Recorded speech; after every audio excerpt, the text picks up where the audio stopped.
That was great timing. Hey, guys. Welcome to What's the 411. Bella says, hello. Hey. Stop. That is the best soundbite ever, is it not? How you guys doing tonight?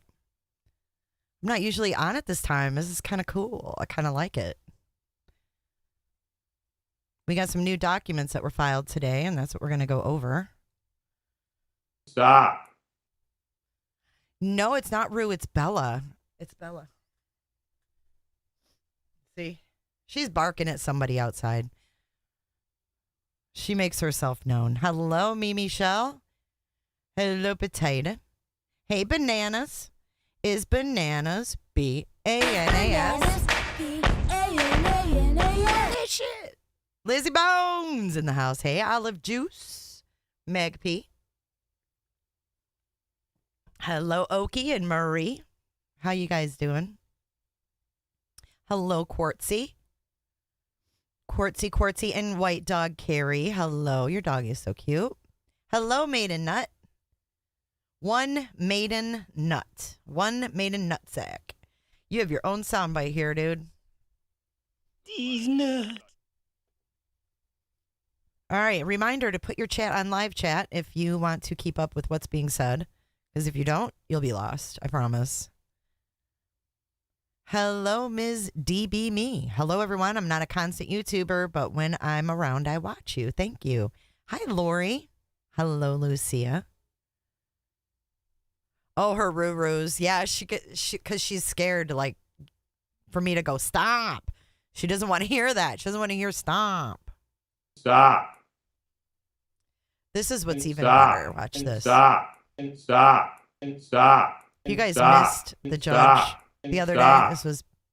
This was precious. Stop. Stop. Let me see his face. Stop.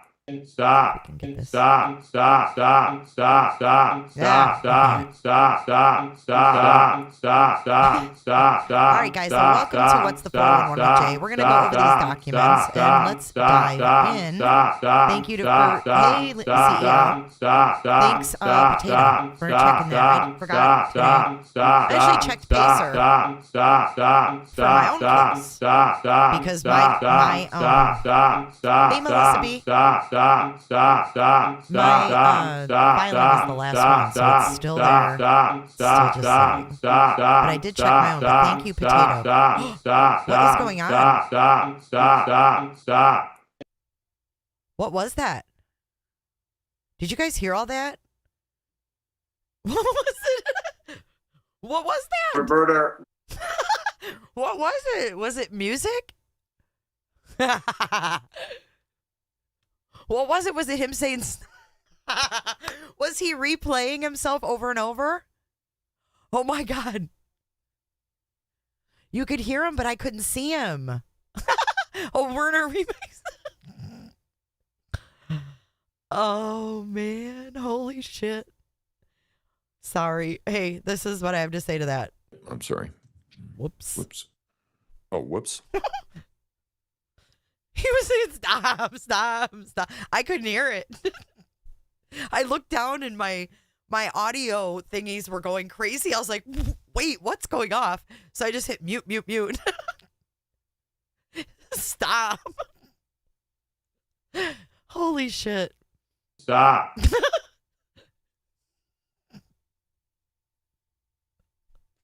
You couldn't hear a word. It was two of them going off at once, too. Oh, my God. What a Roberta. Sorry about that. I don't know. Hey, Juju Bones. I was just about to start reading the documents. I'm like, all right, let's just dive into these documents. And meanwhile, you guys here, stop. Oh, my God. I'm sorry, Franny. Franny was in the shower and she got out and heard the judge. Stop. Oh, I'm sorry, you guys. I know. I was like, at least I looked at the chat. Imagine if I would have kept going on and not read the chat. Cut his mic. Cut his mic. Bryan Kohberger. Okay, let's get into form now. Okay, so Ann C. Taylor has filed more documents. So let's read through those. You guys are the best. Okay, so we've got Ann C. Taylor, the public defender, Kootenai County public defender, Coeur d'Alene. I hope I said that right. Coeur d'Alene. And then Jay Logsden. Logsden. And Ann Taylor are the two assigned attorneys. And it says State of Idaho versus Bryan Kohberger. Please take notice. And then they talk about Rule 16 of the Idaho Criminal Rules and the 4th, 5th, 6th, 8th, and 14th Amendments, requesting discovery and inspection of all materials discoverable by defendant per ICR 16B 1-8 in aforementioned constitutional provisions, including but not limited to the following information, evidence, and materials. Okay. So we're good? We're okay. All right. Okay. Okay. That's We're good. Okay. We're good. All right. Standard lab discovery. Number 1, biological testing case file. Please provide a complete copy of the case file, including all records made by each laboratory in connection with biological testing in this case, including biological screening, serological testing, presumptive testing, microscopy and DNA testing, including statistical calculations. Please provide photographic quality copies of all photographs in the original case file, including photographs of evidence. Electronic copies of photographs are acceptable. So just going off of number 1, yeah, that's funny. I'm going to have to get stop sign. I'm going to have to get a command for that because you guys need to get my attention. Coeur d'Alene. What did I say? Coeur d'Alene. Coeur d'Alene. Coeur d'Alene. Coeur d'Alene. Coeur d'Alene. Anyways, just in number 1, if they want photographic quality copies of all photographs in the original case file, does that mean they didn't get them already? Does that mean they don't have good? Does it mean either A, they didn't get the pictures, or B, they didn't get good quality pictures? It could mean one of the two. What do you guys think?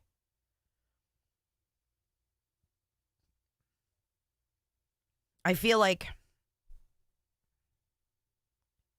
they should have had all the pictures by now. So do you think that the prosecution handed over like bad quality pictures or no pictures at all? Because it says that they want photographic quality copies of all photographs, including photographs of evidence. Thank you so much, Christy. Just a sub. Welcome to the lounge. Heather Mosier. Yes, state has not handed it over. This is defense's third request. I see for third supplemental request for discovery, but they haven't handed them any of this stuff. I mean, how can they be prepared? We've waited how many months for this to go? Like, that's why they had all this time, right? We have a preliminary date of June the 26th.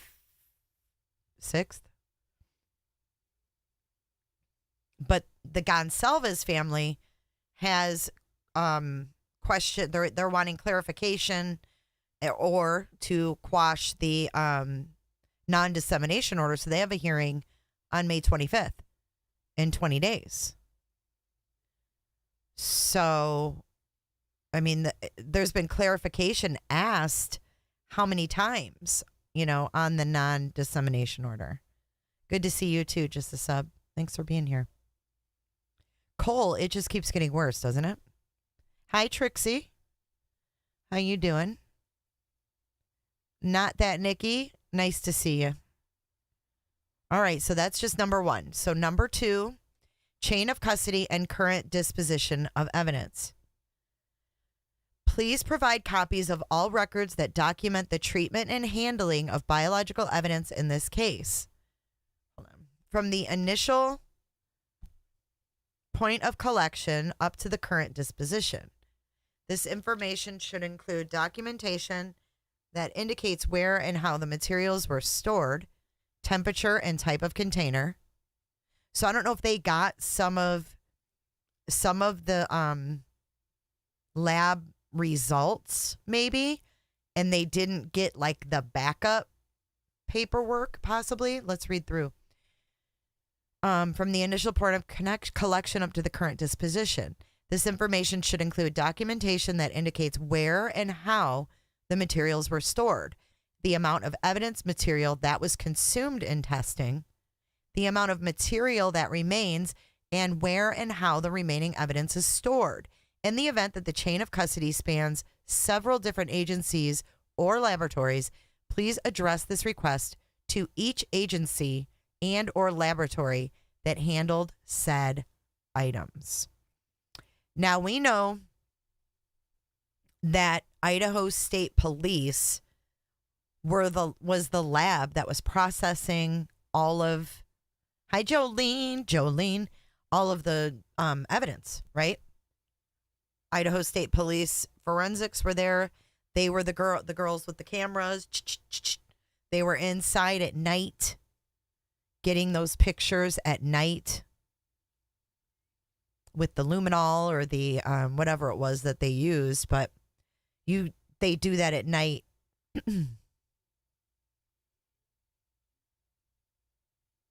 They're going after the DNA, but it doesn't have to necessarily just be DNA. This was a bloody scene. So what they're going to have to do is they're going to have to take that blood and they're going to have to match that blood to people. So, for example, if there's blood there and there's blood that tests that's not Kohberger's and it's not the two surviving roommates and it's not any of the victims, then whose blood is it? You know what I'm saying? Like, they can tell. But if the blood is all mixed up, it makes it harder.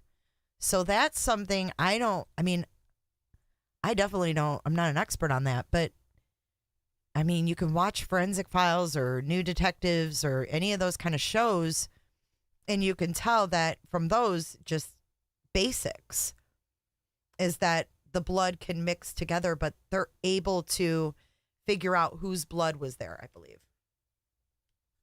Yeah, an on-site mobile ISP lab. Yep, and they were there. So according to the PCA, the ISP was getting there not until like 4.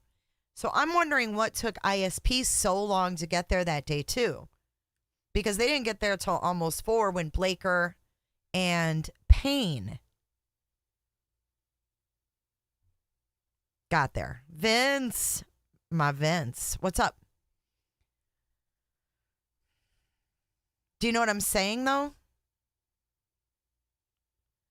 Quartz, why do you think... What? Why do you think that?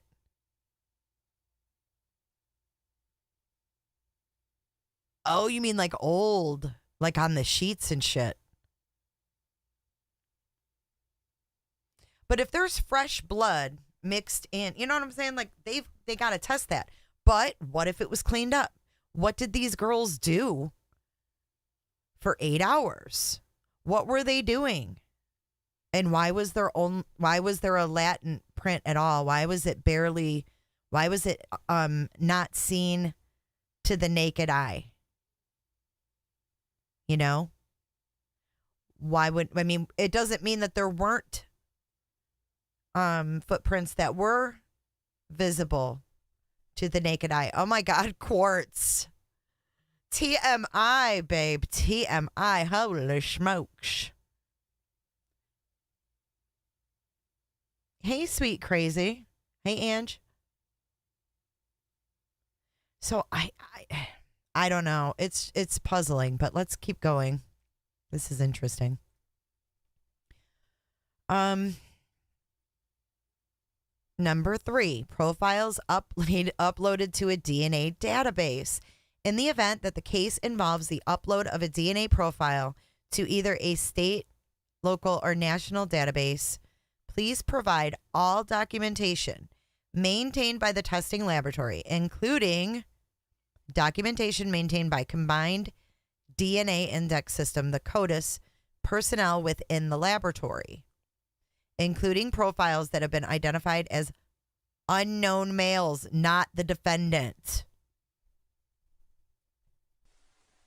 What? Now that gets a what?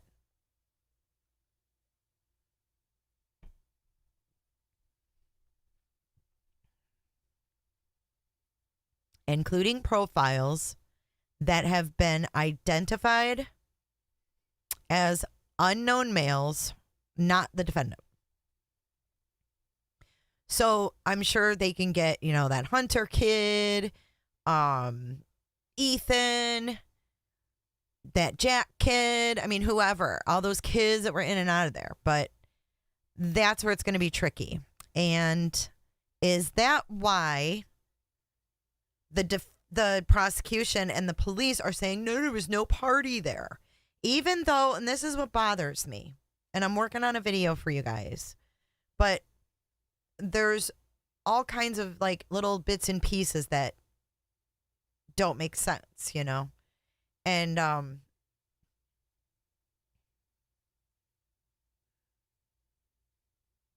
don't know. But I'll get to that. I'll get to that in the video. Is Bryan saying he frequented in the house? I don't know. All they have to do is cast doubt that it could have been someone else. Boom. Really, that's all the defense has to do is provide some doubt, cast some doubt on what the prosecutor's saying. And the prosecutor must have been feeling some sort of way because he called in the state attorney. I get needing someone else, but let's talk about this for a second. Why didn't they call in the state attorney for Lori Vallow's case? They went ahead and found some chick from Missouri, where it just so happens to be that the LDS headquarters is there. But anyways, they brought in some chick from Missouri that was some public defender, special defender. Why didn't they bring in the state attorney there? Why is the state attorney, why is it all staying within the government? It seems like it's all staying within the government. They got to keep it in their little system. You got the governor with millions of dollars given. You've got Chief Fry's wife, and they're filing court paperwork that isn't even searchable in the Idaho courts. When you type in Kohberger, it comes back nothing. But when you type in Daybell, and that is sealed, you can see Chad Daybell's case file. But Bryan Kohberger's does not seem to be filed officially in the Idaho courts. The only thing that's on the Idaho courts is special cases. And what they do is they take their piece of paper, they take their document, they scan it, and then they upload it and they provide a link. And when you click on that link, you get what we're looking at right now. So tell me why he's not officially in the Idaho State Court website. And it's not because it's sealed, because Dumbbell's the same way. And his is there. You can see every filing. You can click on it. You can search his name. You can search Lori's name. It doesn't make any sense. They threw it on the cases of interest, and they don't have it in the official online court website. And it's just like what they did with the Moscow police. They made a special page. Tell me why at that given moment, when they have a killer on the loose, right? They claim they have no idea who it is. We have no suspect. We don't know who the fuck it is. But we are going to take the time to make a whole new webpage on the Moscow PD site. We're going to go out of our way to get our web guy in here because, none of them doofuses up in there know how to do it. So they go out of their way, they bring in IT to make a whole new page just for this case because they want to make it easy for the public. Since when do they ever want to make things easy for us? They don't care what we think, especially in the middle of a quadruple murder investigation. They're not worried about making shit easy for us to find. They could give a fuck less. I mean, let's just be honest. So, does it surprise me that they haven't handed over shit like this? No, because they probably did things shady. Let's take the DNA, for example. They sent the DNA allegedly to a lab in Texas that is a startup. What? A startup. I mean, really? You send probably the most important case that your state has had in maybe forever. Because this is right up there with dumbbells. Right up there with dumbbells. And they fuck around sending it to a startup? So she's sounding like she wants to say, look, I don't know who you sent this shit to, but we want to see every place you sent evidence to and had it tested. We want to see who handled it and every step of the way that it went through. It sure did, Robin, didn't it? Eyes were off Michael Vaughn. Nothing to see here. And then charges dropped. What's going on in Idaho? Why are Stacy Wandra's federal charges sealed? Nobody knows. Nobody knows. You go on Pacer and you look up Stacy Wandra, and it's a Wandra. Why his shit's sealed? Is he a fucking informant? I don't know. Are they both informants? I don't know. Who knows? Seems to me like there's more informants than we ever knew.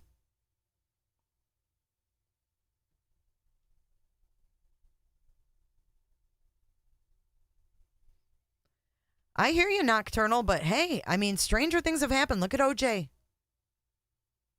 Look at OJ case. We don't know who did it. Nobody knows.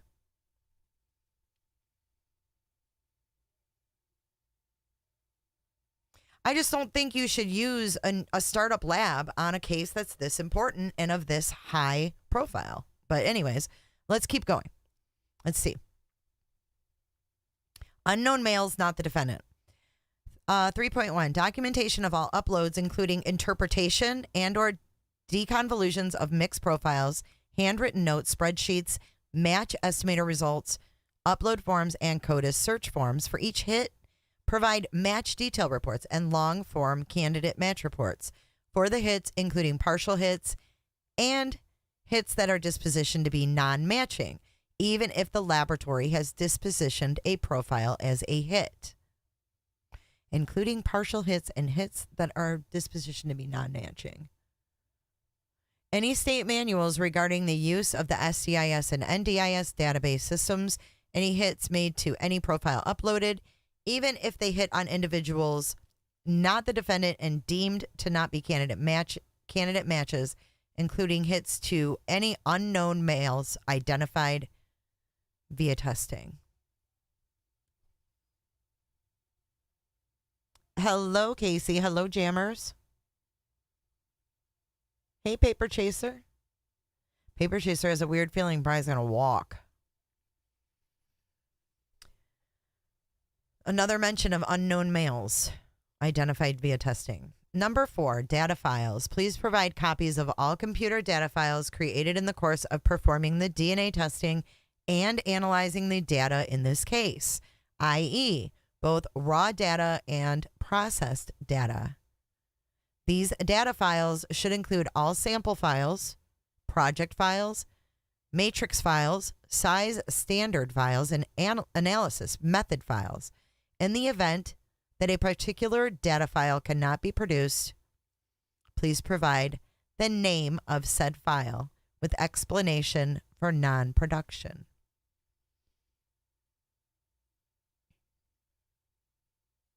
Justice, I do not.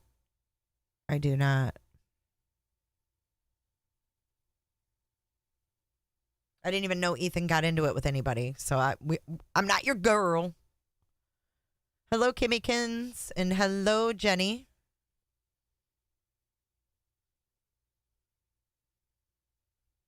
It is not best practice for the defense to have all this in advance anyway, because they will have to have all this to submit it into evidence saves time. David Loach. Nope. Can't say. Can't say I do. Is it affiliated with that church? You know, I was watching the video from JLR about the Jack in the Box and how the Jack in the Box, hey, Sander, how the Jack in the Box employees told the person that went in there and recorded that the DoorDash driver was a girl.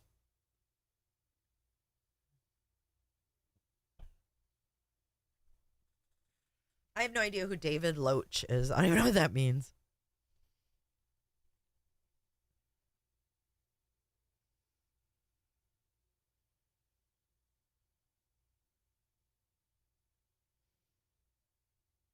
I never heard the name.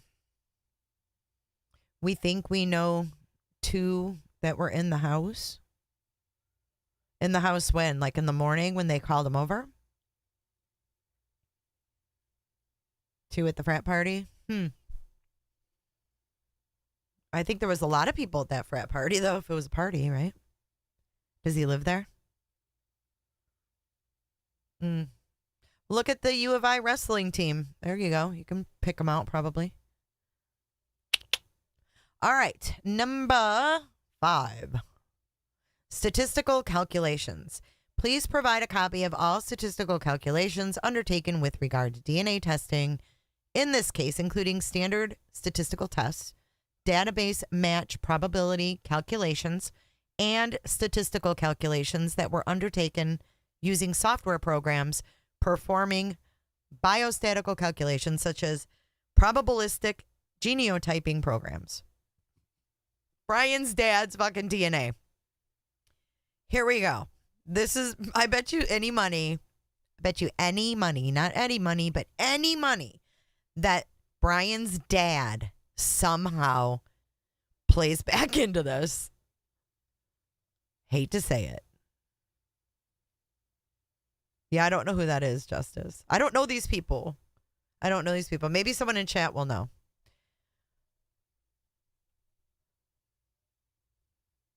Please provide information for all analysis undertaken, including those that were not used or were not reported. These materials should include a list of software programs used, including version number. Thank you, Paper Chaser. This case is a mess from what I'm hearing and reading. Hopefully, just help a brother out here. Help a brother out. Thank you. Hopefully justice gets served for sure. No matter who did it, we want to know who did it.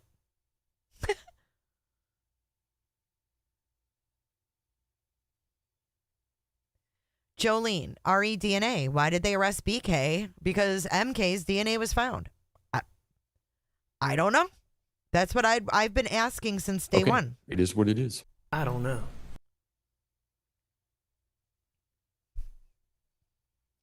Lots of talk about Loach on 4chan. Oh, I haven't made my way to 4chan yet, Lizzie. I'm creeping onto Reddit. I admit I've crept up and I've been on the Reddits. I'll let you do that, baby. MK is Michael Kohberger. There's Bryan Kohberger. Bryan Kohberger. And Michael Kohberger, his father. You know what I have to say to Ann C. Taylor, the defense lawyer? Bring it on, woman.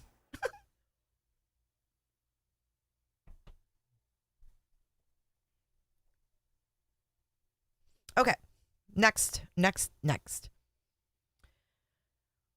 List of software programs, including version number, reference population, frequencies used for the analysis, all handwritten or electronic notes pertaining to the analysis, any electronic data files that were generated for inputting genetic information into a software program. All documents and electronic data files generated by the software program, and all input and operator selected parameters used for the analysis. Any instructions given to the operator of the software program with regard to input and operator selected parameters used for the analysis. So basically, they want to know, like, everything they did. Every setting, every parameter, everything.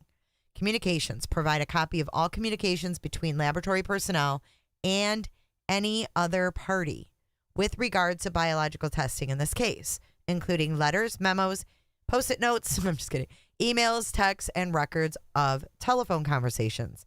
These materials should include communications with regard to outsourcing of DNA testing,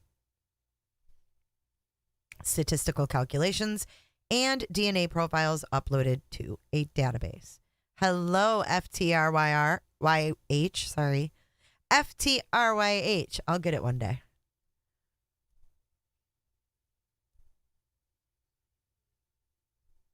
Who commented in code?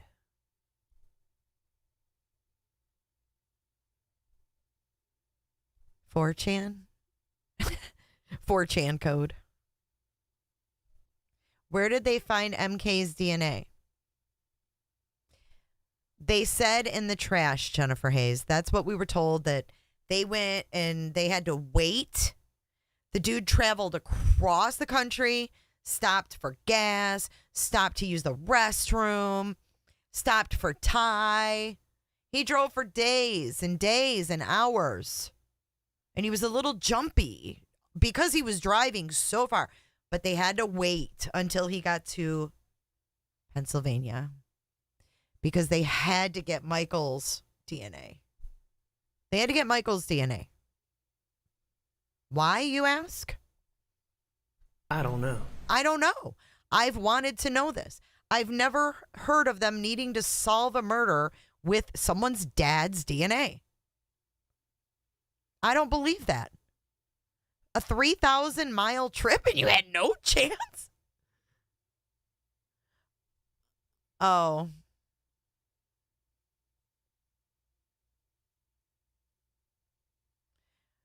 Yeah. Justice, I don't want that in here right now. That's too much, dude. Enough.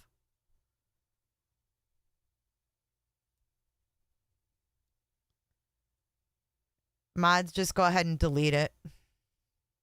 Yeah, I don't do rumor mill shit here. Don't. If you've got shit, send it to me in email. Don't come in my chat and fuck things up and get people to follow you to someone's channel. Get the fuck out. Just block them, guys. C'est la vie, adios, fuck off and die. MK's brothers live in Nevada? I didn't know he had brothers. I don't know. They had Brian's dad's DNA from somewhere. And they said they got it from the trash. They had to wait till he got all the way there. Then they had to set up a big operation to get Brian's dad's. So Brian was in Pennsylvania. So why did they need to get his dad's? Why didn't they just get the fucking trash? They watched him take the trash out, right? Exactly, Paper Chaser. Was there no DNA in the office that he worked in? Was there no DNA in his apartment?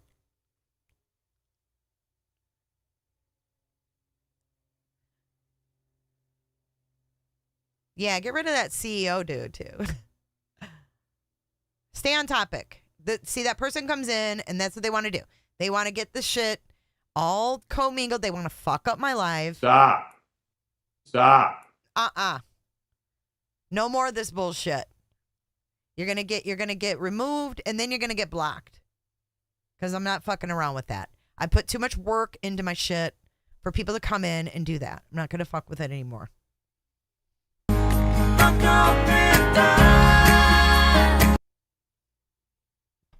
Oh, Jolene, I don't believe new YouTube channels.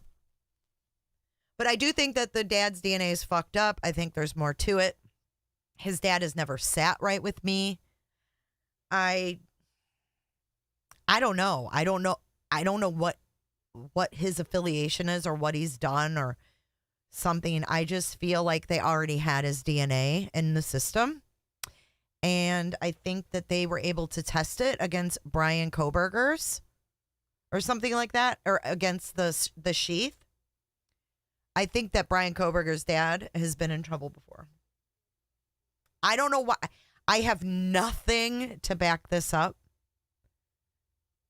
Nothing to back this up other than something just has been nagging at me, and I can't explain it, but something hasn't sat right with me. Randall Kohberger. Randall and Ronald were twins. Yeah, there's definitely something off. I don't think he's... I don't know if it's... I don't want to judge, but I don't know if it's like a past drug use. And how old of a Kohberger YouTube? Because I think I found some videos of Bryan Kohberger when he was a little boy that were uploaded. Remember that, Potato? Remember that shit? Remember the kid? Oh, yeah. The boys in the bunker. The boys in the fucking bunker. Mm-mm. Nope. Not touching that shit with a 10-foot pole, but there's something. There's just something not right. And I don't think he's the cop. That's clearly that green guy. Paper chaser. I can't fuck around with that. I put too much thought into the shit that I bring to have someone come in and throw it off with bullshit.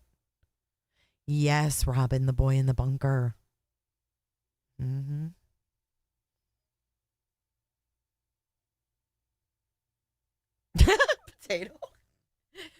Potato says, oh my God, I definitely do.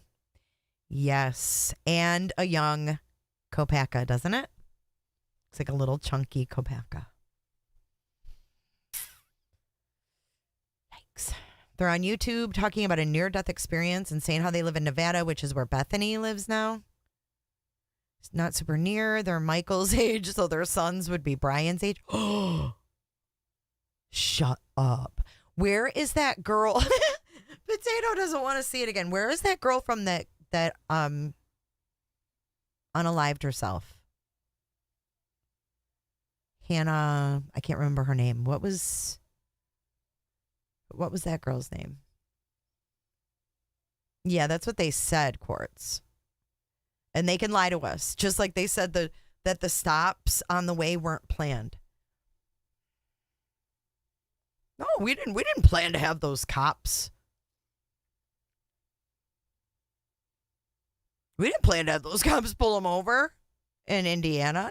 No, not at all. That was purely coincidence that he wasn't doing anything wrong both times. They just happened to pull him over. They're not going to tell us everything. They're not. Yeah, they're going to say they got his trash, but they probably didn't. Yeah, aren't they from Nevada too?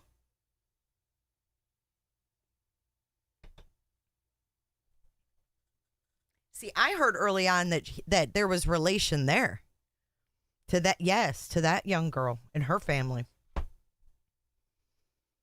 But shit, I haven't revisited that in a long time. Did I share where Bethany's family lives? No. We all know just from the court docs she's in Washoe County.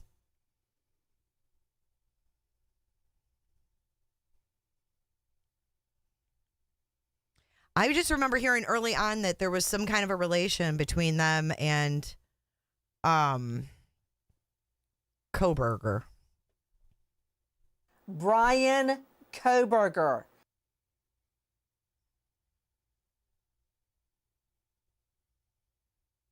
Right, but courts, they're saying they didn't. They're denying it. But they don't want us to know their tactics. And where did Bryan go when he got back to Pennsylvania and they followed him? Where was he going? Where by himself? Where'd he go? So I don't know. It's weird. What's up, Heather? All right, let's keep going. So DNA, standard operating protocols and interpretation guidelines. Please provide a copy of the standard operating protocols and interpretation guidelines relied upon to perform and interpret the testings in this case. What is serological testing? Oops. Oh, whoops. Heather, where have you been? We haven't seen you in a while. The scientific study or diagnostic examination of blood serum, especially with regard to the response of the immune system to pathogens or introduced substances, as well as subsequent versions of these documents. Interpretation guidelines should include those that address peak detection threshold, stochastic threshold, interpretation of mixed samples, declaration of inclusions, exclusions, and inconclusive findings, policies for reporting results and statistics, and software used, such as probabilistic genotyping programs, if used in this case. Please include any applicable memos concerned with deviations from established procedures. For any probabilistic genotyping programming used, please provide standard operating procedures, including any user manuals from the provider and memos to this for updates to the software. Validation summaries. Please provide a copy of validation summaries for internal validation studies undertaken to establish the guidelines relied on. So basically, they want to say how they came up with the guidelines, and they want all of the guidelines. Laboratory personnel, please provide background information for each person involved in conducting or reviewing the DNA testing in this case, including current resume, performance evaluation, and personnel file, and a summary of proficiency test results. So do you guys think they are questioning the experience of this startup lab?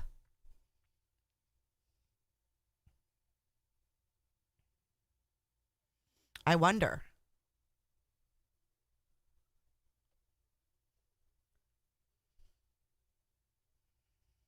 Unexpected results and corrective actions. For each laboratory that performed DNA in this case, please provide copies of the laboratory's logs and unexpected results months before the start of testing and ending 6 months after the completion of testing. They want logs. Whoa. They want logs from 6 months before and 6 months after they tested this DNA. And blood. Documentation should be provided for unexpected results that arose due to mechanical, chemical, and or analyst operations, including contamination, the presence of extraneous DNA, sample handling errors, and any other reason. The logs should be provided for all laboratory personnel, not just the analysts who perform the testing in the case. Please note, this is a request for the logs themselves, not just for entries within the logs that pertain to this case. They want it all.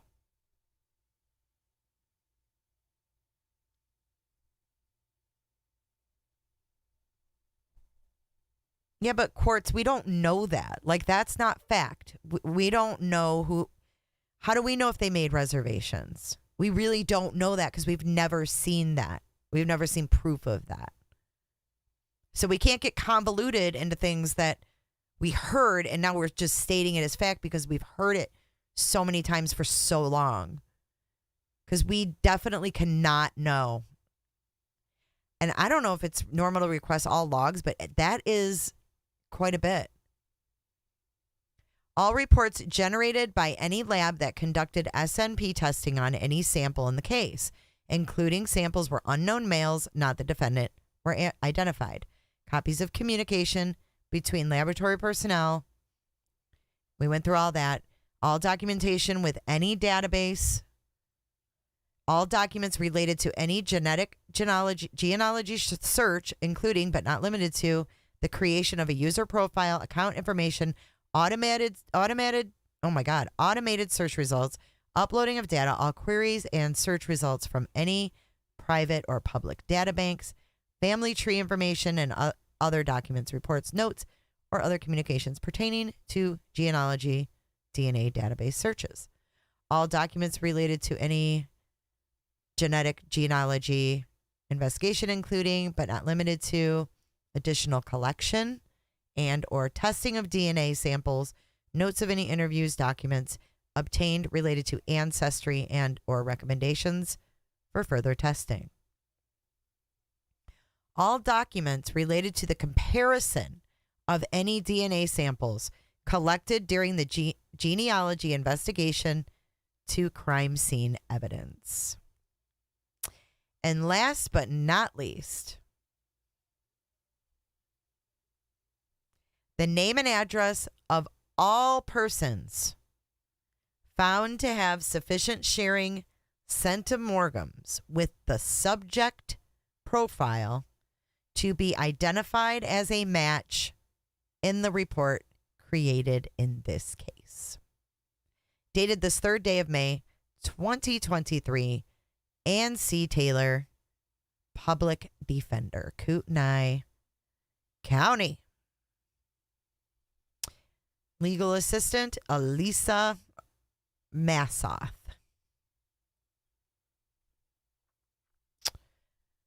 Guys, I don't know about you, but this seems like something definitely. I'm sure they're wanting to get as much as they can, but it still makes me wonder.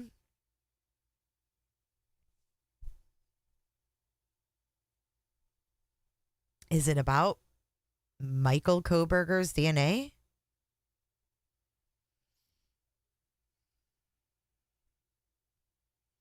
Exactly, Chris LaFay. Chris LaFay, why allow a person of interest that you located the exact white Elantra? Right. They found the two doofuses found the white Elantra in the parking lot of the apartment. So they let him leave. And you know what they're going to say? We were busy with Brent Kopaka. I wonder if that's what they're going to say, is that he slipped away while we were doing this big SWAT in Pullman with Brent Kopaka. Because isn't it funny that this stupid SWAT thing happened right when what's-his-face is leaving?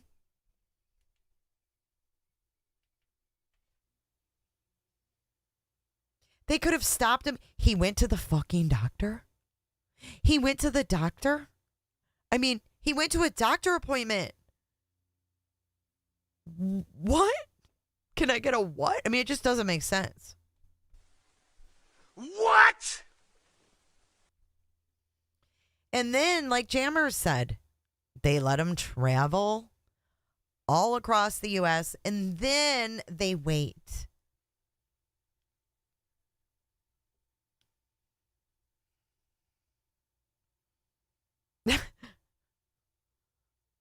About which part, Heather?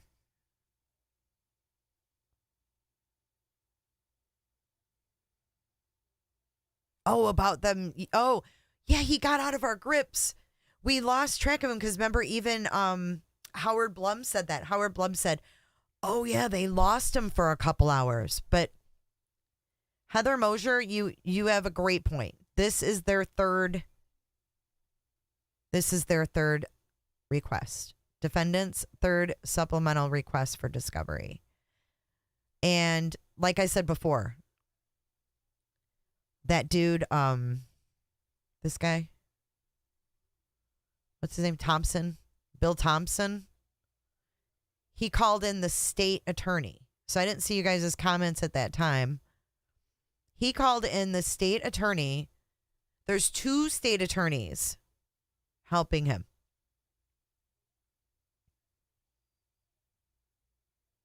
I've thought of that too, Casey. I thought that maybe he called and said the dude was suicidal.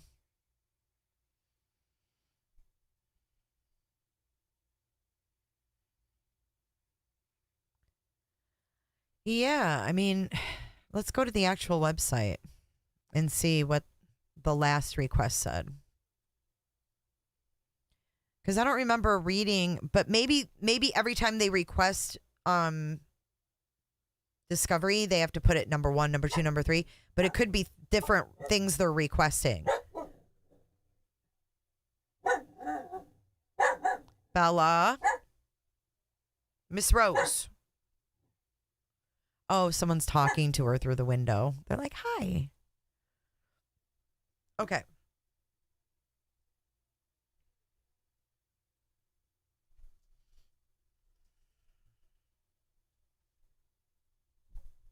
We can solve this mystery right away. So we can look at, I'm going to show you guys what I mean by you can't search Bryan Kohberger. Okay, so when you go to the Idaho court, this is what it looks like. And you go to Smart Search. And then you put Kohberger, because it says last, middle, first, middle, right? So Bryan. Then I have to prove I'm not a robot.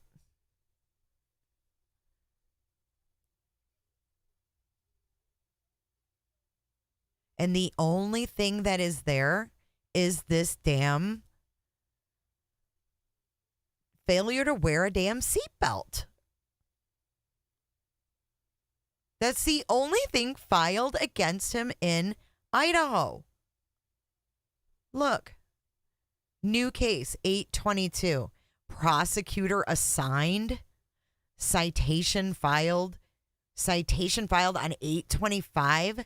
916 default judgment, 916 case closed for a fucking seatbelt for a $10 ticket? What? Does that even make sense? What? I fail to understand this. Look. All you can find is a freaking $10 ticket.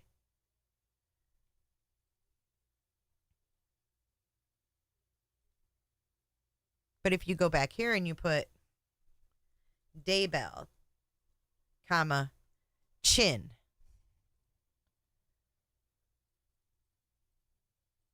Now, remind you that Daybell is sealed as well. You can't look at shit in the Daybell case or the Vallow case. But when you search his name, all of his criminal charges come up. All of them.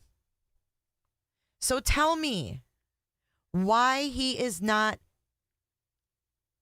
officially in the system, because Chad Daybell is waiting for trial as well. Why would it be under a code name? For what reason, though? Why?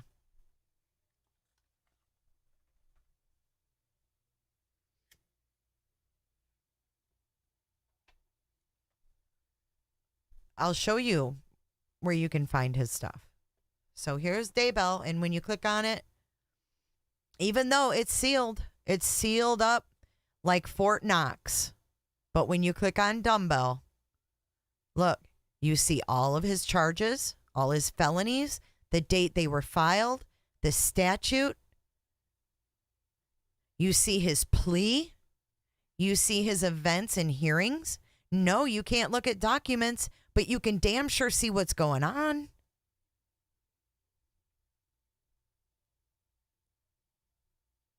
Why doesn't Bryan have this? Make it make sense. They're having secret hearings that aren't even on the record.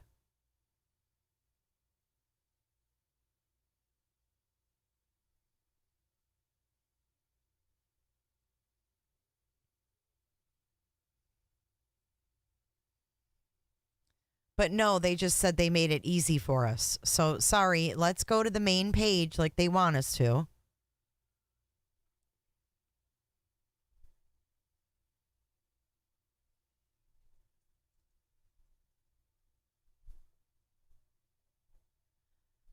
Good. This is where they want us to go. Cases of interest. Then you see oh, look. This page is updated as filings are received from local clerks. For information on accessing Idaho state court records, visit requests. But look, you see it all here. But all these are links and then with a document attached. And look, here's Dumbbell, and all his are there too. But he's also searchable. I don't know. Maybe it is because the prelim. It doesn't make sense to me, though.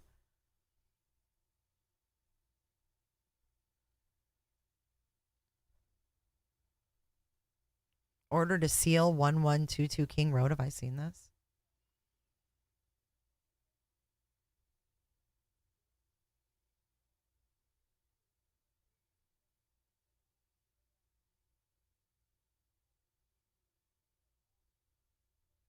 Oh, that's the search warrant.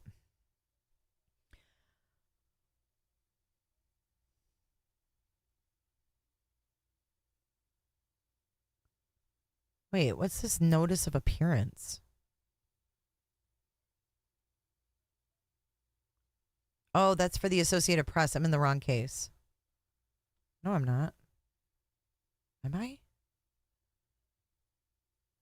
Wait a minute. Why is the Associated Press thing in here? See, they're fucking it up. Look, they're fucking it up. 5-1, they have some shit. Look. The Associated Press. The defendant is the... Look. They had a hearing for this?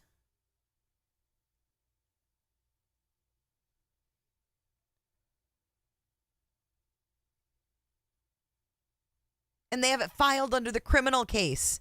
See, they're idiots. What are they doing? See, they put... Look at all this stuff. 5-1. Declaration of Olson. This is the Associated Press. Unless they're just filing this part.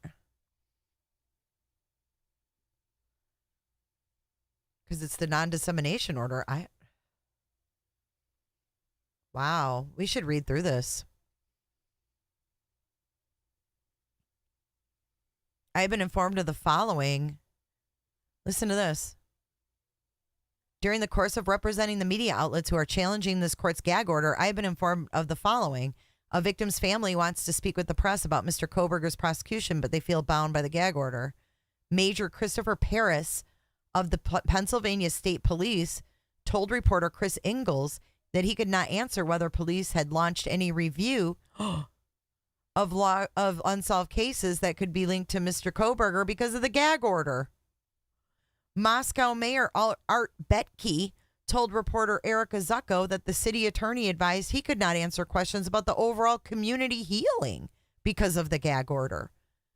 Journalist Taylor Miferensky's public records requests were denied by the Latah County Sheriff, Moscow Police, Pullman Police, and Washington State Police because of the gag order.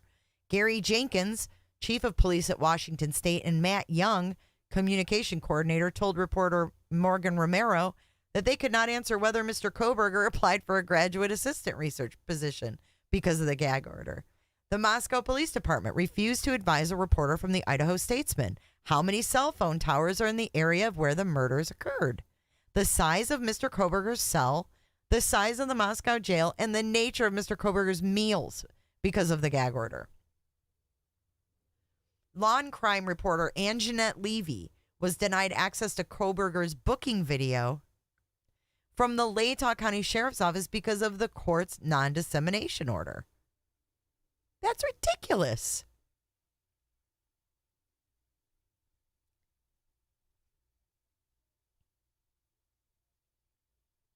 Motion to vacate. Let's see what this says. This is them again. They're asking them to vacate the gag order because it is vague, overbroad, unduly restrictive, and not narrowly drawn.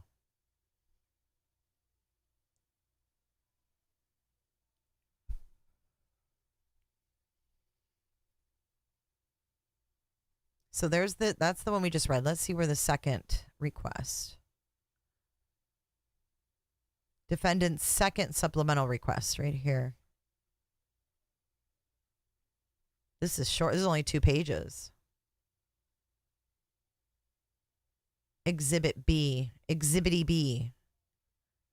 And it's sealed. They wanted Exhibity B in that one. And then let's see their first motion.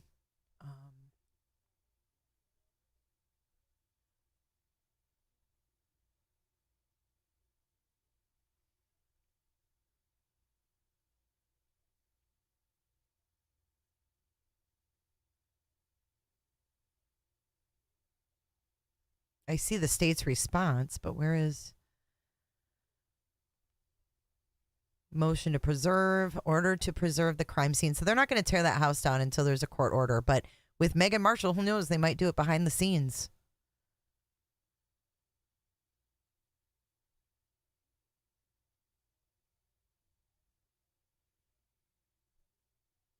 Oh, request for discovery. Here it is. The first one was on 110. And this was for disclosure of information, evidence, and materials. Statements of the defendant. Permit the defendant to inspect or copy, photograph any relevant written or recorded statements made by the defendant. Copies of that. Statements of co-defendant. What?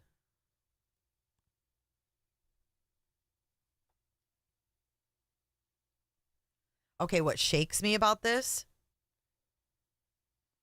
is it says statements of co-defendant. Any written or recorded statements by a co-defendant and the substance of any relevant oral statement made by a co-defendant, whether before or after arrest, in response to interrogation by any person known by the co-defendant to be a peace officer or agent of the prosecuting attorney, or which are otherwise relevant to the offense charged. Now, if you look down here, it says defendant's prior record. A copy of the defendant's prior record, if any. It doesn't say up here statements of a co-defendant, if any.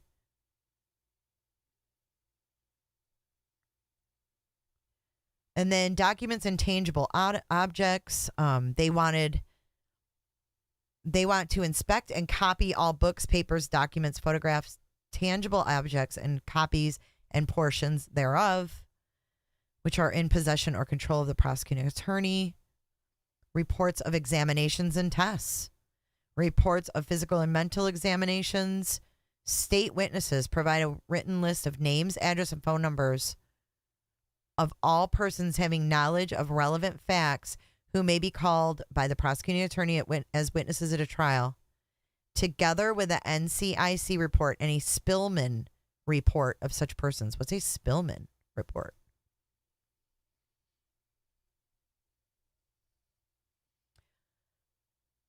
Police. Oh. It's a report of sexual assault.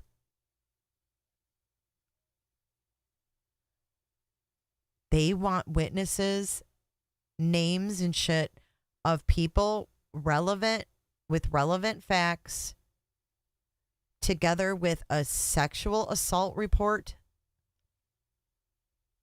And I think this is a criminal background report. Yes, that's a criminal background report. So they want every witness's criminal history. Criminal history. Oh, Jesus. God almighty. Provide statements made by the prosecution witnesses or prospective witnesses made to the prosecuting attorney or their agents or to any official involved in the investigatory process of this case. That means whoever was there first. This includes statements to employees of the prosecutor's office, such as witness coordinators and all members of any law enforcement agency that has had any involvement in the matter. Expert witnesses they want to know about. They want police reports. Well, that's too bad because there's no report. They want rough notes, field notes of any agents, officers, or investigators. Digital media recordings. Unredacted digital media. Redacted digital media. Search warrants. Exculpatory evidence. Provide to the defendant all material evidence within the scope of Brady versus Maryland. Specifically, any and all favorable or exculpatory evidence, information, and documents in possession of the prosecutor's office.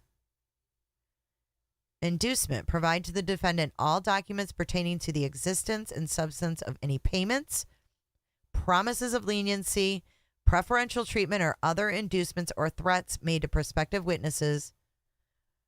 Identification.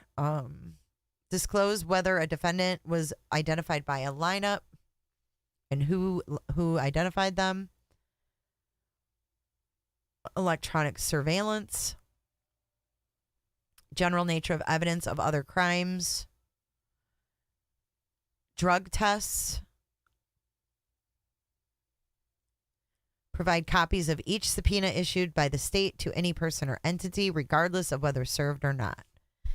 And then certification. Provide verification of the hire date of all law enforcement officers that may be called as a witness or who were involved in the investigation and or arrests in this case. Provide a copy of the post certification for all law enforcement officers above. Post certification.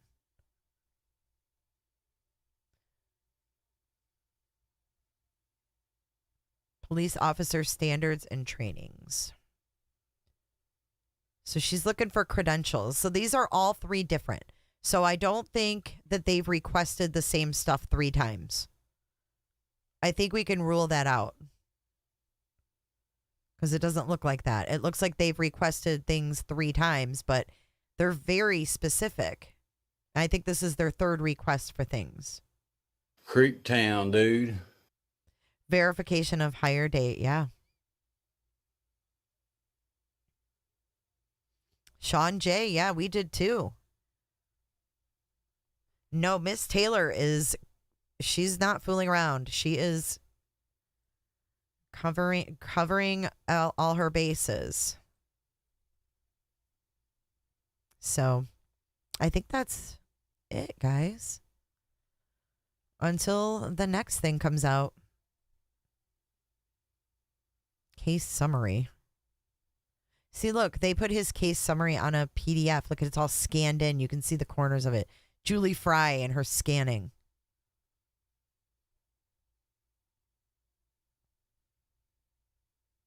See how cheesy that is? Like, that's what it's supposed to look like on the website. Look, printed on 5/4 at 1:03 p.m. They print it, a new one, every time they update it, you guys. They print this off and then upload it for the PDF. Why can't we see it originally? Look at all this stuff. No contact order DM. Oh, wait, let's look at this.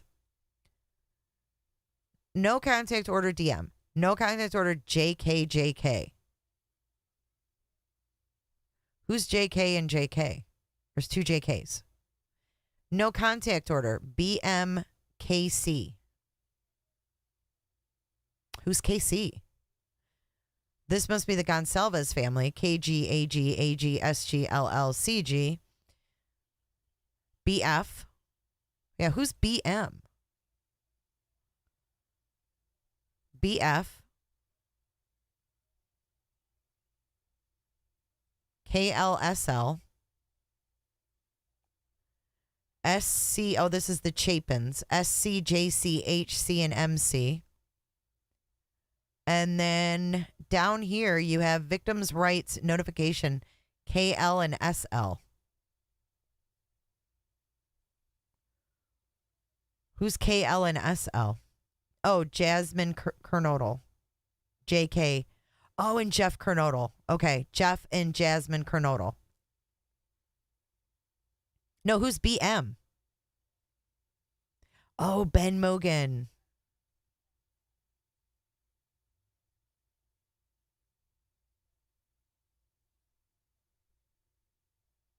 KL and SL?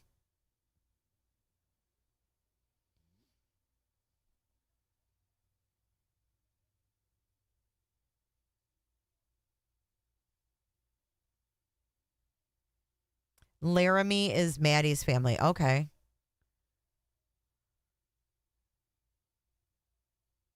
John. Yeah, I know Ben Mogan is her dad. Okay, that makes sense. KL and SL are Laramie. Oh, Karen Laramie and her husband. Okay. That makes sense. I wonder who LL is. Maybe a grandmother or aunt or something.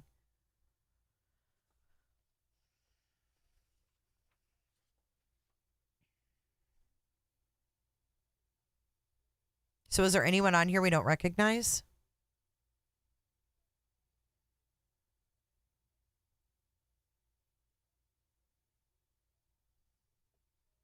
And why did it go from Judicial Officer John Judge to Megan Marshall? Did they say? Request spelled wrong for timely preliminary hearing. Court minutes, but we can't even get the court minutes. Victims' rights notification to BM, SC, JC, HC, MC. Sealed minutes. Defendant's response to request for discovery.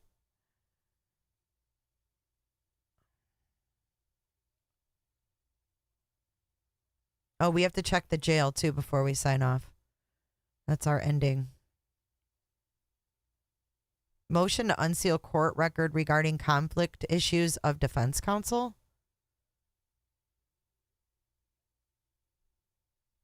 What? Oh, about her mother. Okay.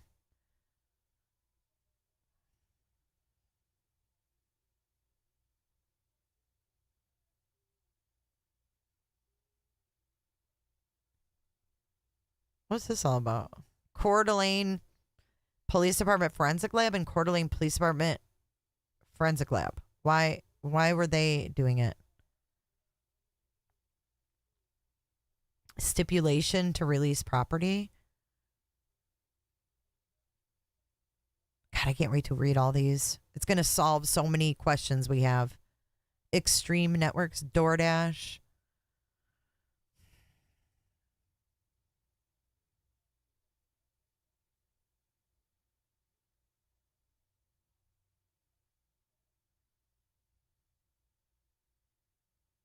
This is insane. Look how many match.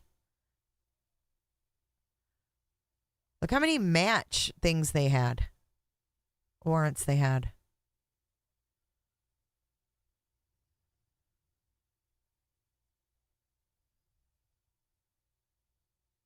Order to file defendants Exhibit B. So that's the one. Exhibit B sealed.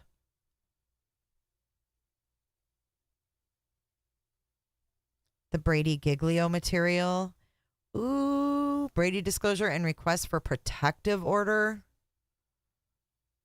What if BM or BF rather is scared of whatever this Brady stuff is about? What if it's not even about Bryan?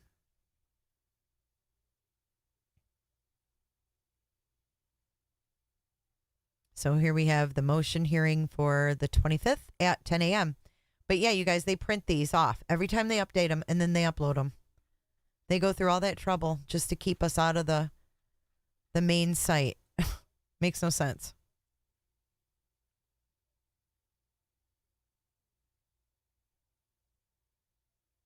Really, Robin? More info released. Shit. Okay, hold up.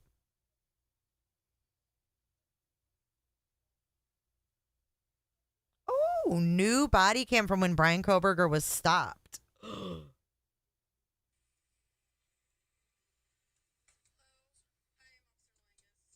They're on his side. Okay, hold on. Thank you, Robin.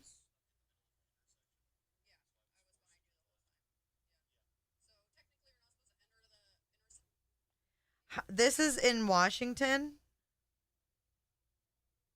A month before. He's explaining why he went through a red light. Okay, hold on. Why is the page not found?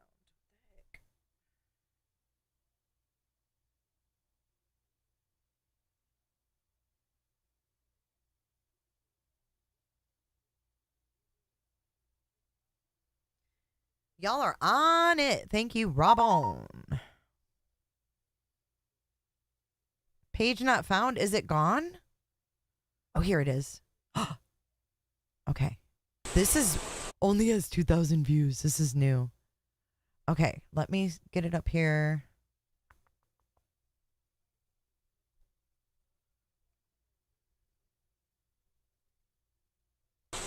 God, I hate Twitter. I never know how to make things bigger. Oh my God!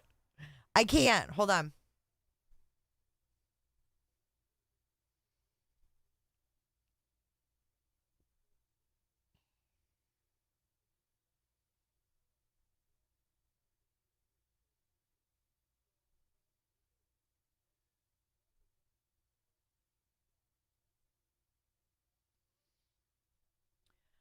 How can I make this?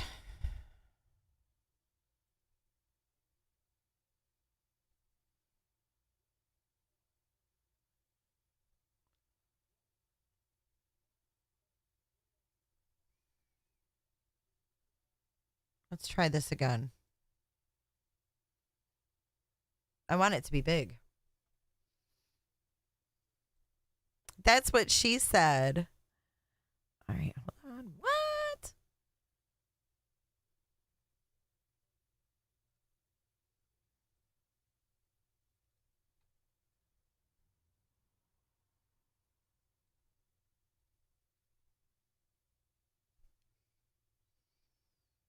This is crazy. All right, here we go.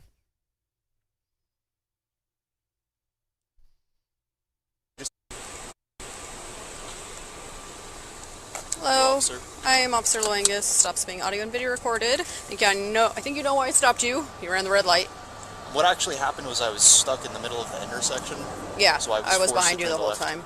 Yeah. Yeah. So technically you're not supposed to enter the intersection at all for that reason, because if the light turns red, then you're stuck in the intersection, and then you run the red light. So that's the reason I stopped you. Do you have your license on you? Yep.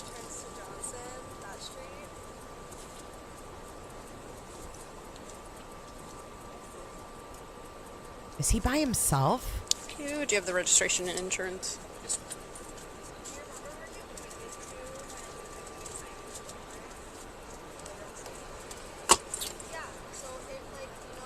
Let me just get this for you out. You what? I'm just gonna get this out for you. Okay.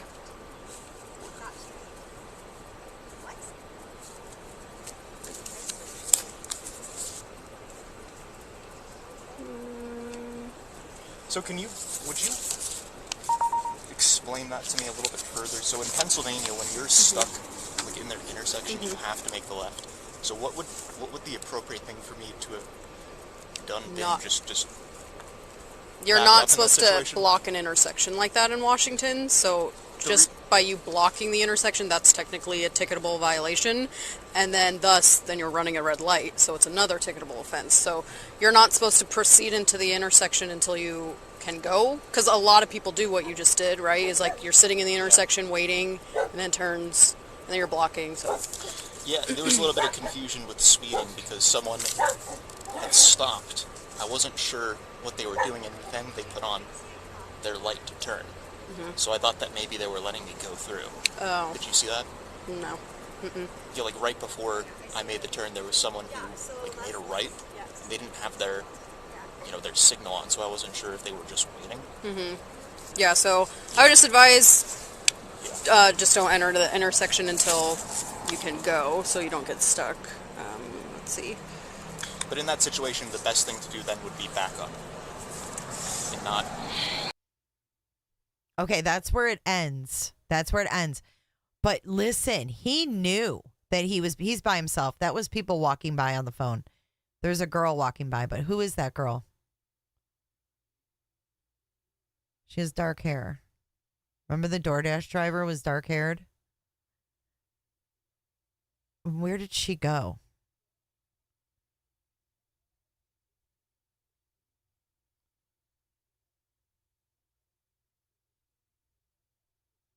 There she is. Look. She's got fucking thigh highs on.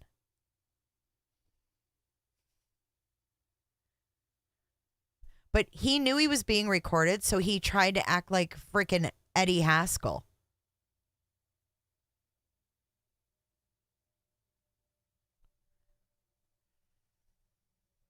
We're going to look at those documents in just a second.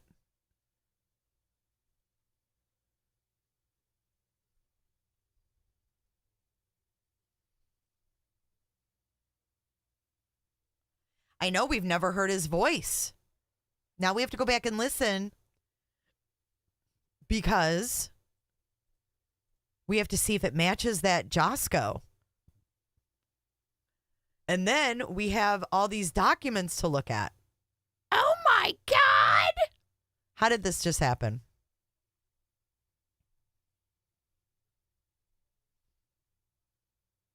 All right, let's watch this one more time. Hello, Officer. I am Officer Loangus. Stops being audio and video recorded. I think you know why I stopped you. You ran the red light. What actually happened was I was stuck in the middle of the intersection. Yeah, So I was forced behind to you the turn whole left. time. Yeah. Yeah. So technically, you're not supposed to enter the intersection at all for that reason, because if the light turns red, then you're stuck in the intersection, and then you run the red light. So that's the reason I stopped you. Do you have your license on you? Yep.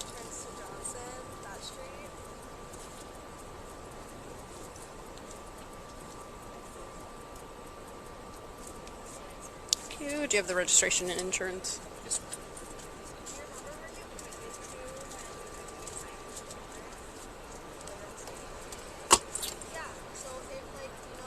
Let me just get this for you out. You what? I'm just gonna get this out for you. Okay.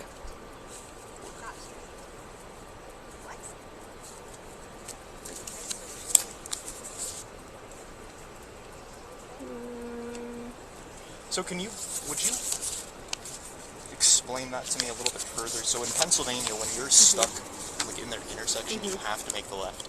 So what would the appropriate thing for me to have done been? Not- Just You're back up in not that supposed to situation? block an intersection like that in Washington, so just by you blocking the intersection, that's technically a ticketable violation, and then you're running a red light, so it's another ticketable offense. So you're not supposed to proceed into the intersection until you can go, because a lot of people do what you just did, right? Is like you're sitting in the intersection waiting, and then turns, and then you're blocking, so.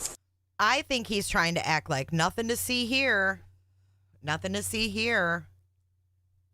No, he's creepy. I'm getting creep vibes, too.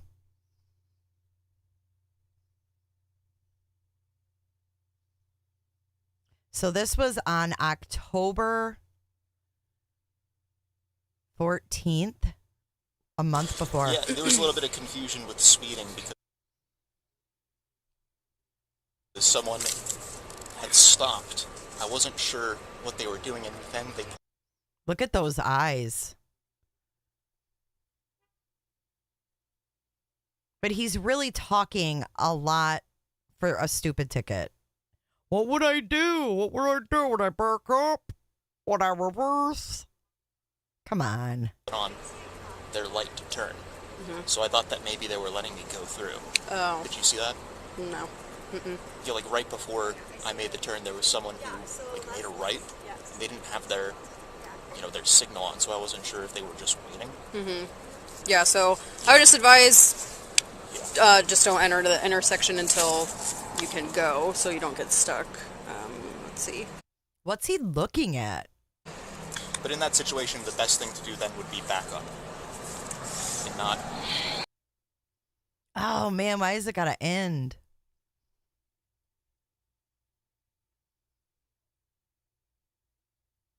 Why do they pull him over for such stupid shit?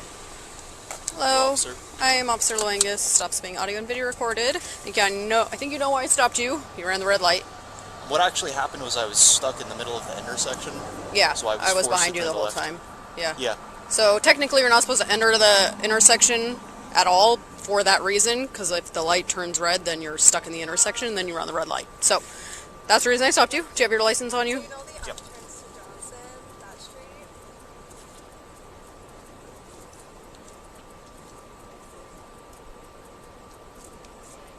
Do you have the registration and insurance? Yes.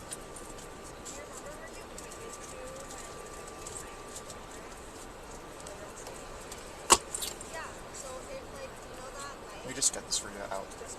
You what? I'm just gonna get this out for you. Okay.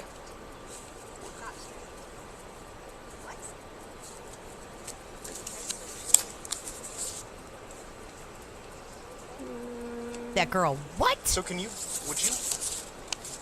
explain that to me a little bit further? So in Pennsylvania, when you're stuck like in their intersection, you have to make the left. So what would the appropriate thing for me to have done been? Not- Just You're back up not in that supposed to situation? block an intersection like that in Washington, so just by you blocking the intersection, that's technically a ticketable violation, and then then you're running a red light, so it's another ticketable offense. So you're not supposed to proceed into the intersection until you can go, because a lot of people do what you just did, right? Is like you're sitting in the intersection waiting, and then turns, and then you're blocking, so. yeah, there was a little bit of confusion with speeding because someone had stopped. I wasn't sure what they were doing, and then they put on their light to turn. So I thought that maybe they were letting me go through. Oh, Did you see that? no. Yeah, like right before I made the turn, there was someone who like made a right. And they didn't have their signal on, so I wasn't sure if they were just waiting. Yeah, so I would just advise, just don't enter the intersection until you can go, so you don't get stuck. Let's see. But in that situation, the best thing to do then would be back up and not.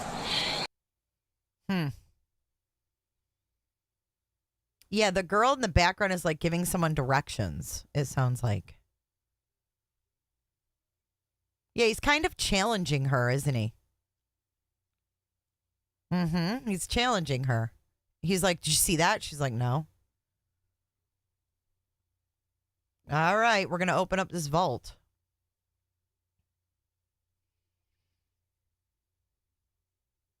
How did they get these?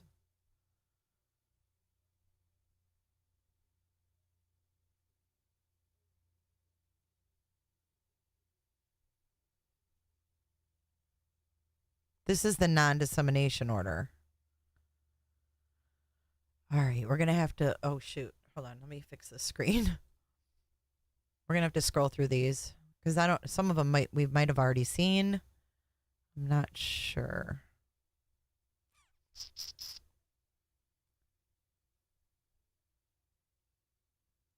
Oh, this is through Whitman County, not Latah. So this is pertaining to his apartment. Like, oh, is that what you meant, Robin? His apartment in Washington. Okay.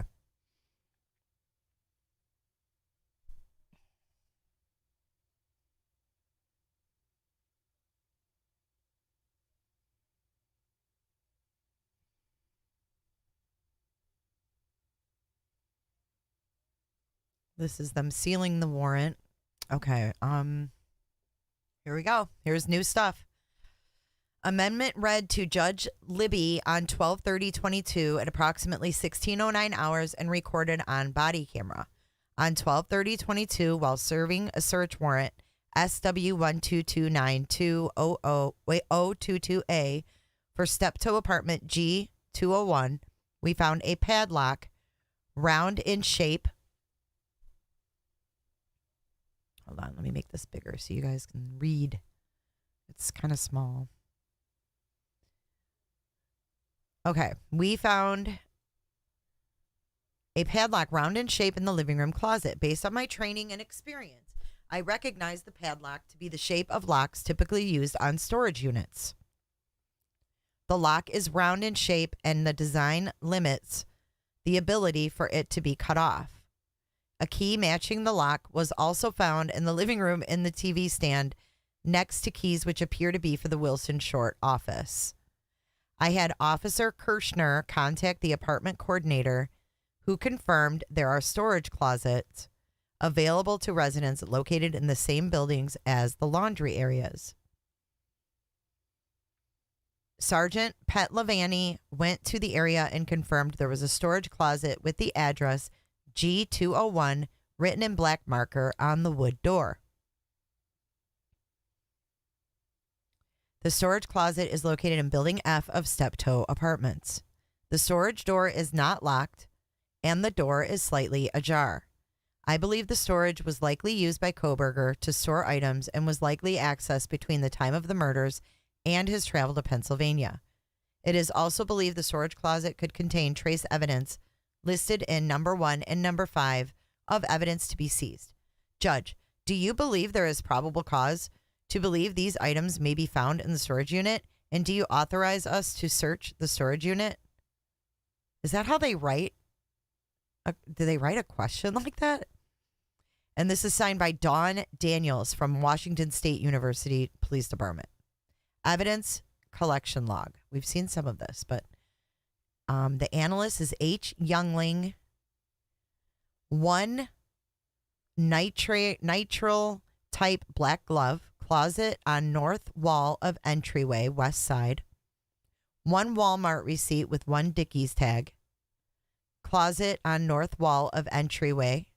2 Marshall's receipts, closet on north wall of entryway. Dust container from Bissell Power. Creep Town, dude. Dust container from Bissell Power Force vacuum, closet on north wall of entryway. So all this stuff was in the same closet. Possible hair strands, 8. On the head of Libman broom, closet north wall entryway east. Okay. A fire stick with cord and plug plugged into the back of a Samsung TV, west wall living room TV stand. Possible animal hair strand under computer pad on desk in northeast bedroom. Under a mouse pad?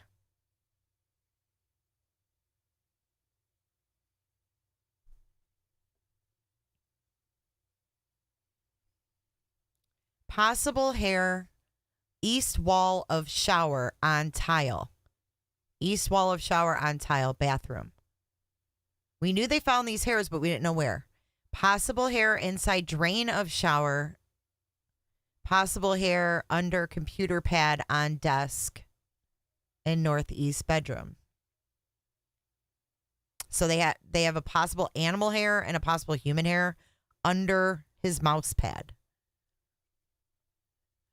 1 possible hair strand from uncased pillow on the side of the bed. And a computer tower from the northeast bedroom desk. Item not bagged, tagged with zip tie and info. White towel from shelf of kitchen table. Diluted red, brown, irregular stain. Dark red spot. Small flaked off surface upon touch. West sink kitchen counter. And it says unable to test. Pizza cutter, top drawer west of sink. Reddish scratch in metal. Dark red irregular stain, side panel of drawer. Second west of sink. 332 screwdriver from bottom drawer, brown spot. Ajax, I probably have screwdrivers with frickin' brown spots on them too. Rust. Ajax bottle of soap near bottom, linear stain. Switch on north wall of kitchen behind sink, dark reddish stain. Switch on north wall of kitchen behind sink, small dark reddish stain. Pink red irregular stain on edge of plate from cabinet west of sink. He could have cut his finger in the kitchen. Microwave on counter in kitchen, northeast corner. Dark reddish long stain in back. Now, why would there be blood in the back? Like, his microwave. Did he kill someone in this apartment? The fuck? Dark discoloration and grout of counter tile south of microwave. Orange drip south wall of kitchen. Why is there blood on his walls, yo? What the fuck? South wall of kitchen, east of window. Northeast bedroom, northeast closet, interior of north door. Dark red stains, multiple, irregular, and pieces.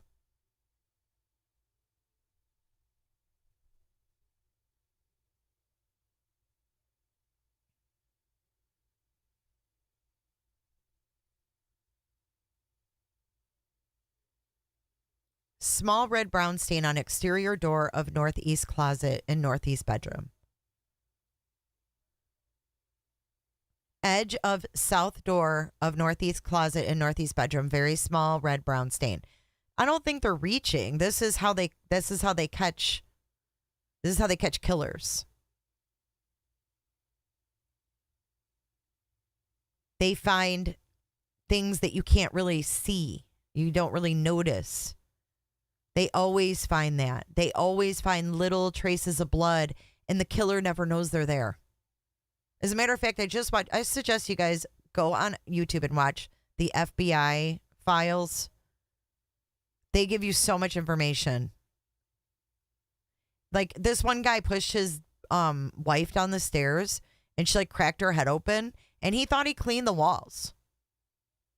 He thought the shit was clean, and there were still little spots that they found of her blood.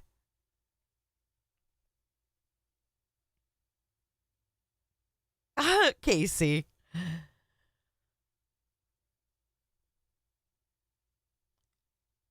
Edge of south door of northeast closet in northeast bedroom. Very small red brown stain. But I don't know why there'd be blood behind his microwave. That baffles the brain. Interior of south closet. Faint stains, swipe marks. Now, see, that makes more sense. If he had something that had blood on it and it was still kind of wet and he went and put it in a basket or something. No, it doesn't say it's blood. It says that's what they are guessing it is. These are all of the samples they took that they thought was blood. Oh, I didn't even see the negative. Holy smokes. Holy shit. You're right. I didn't even see that column. This was January 10th. All of them are negative. The only one that's not negative, reddish brown stain on uncased pillow of bed. 2 separate stains. Only larger stain tested. And it says collection cutting results positive. Mattress cover has blood on it.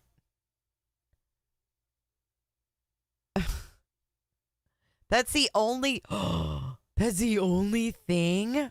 Oh my gosh, you guys, I am so confused. None of this stuff. You guys, I didn't even see that column of negative. None of these were blood, yo. These are all negative.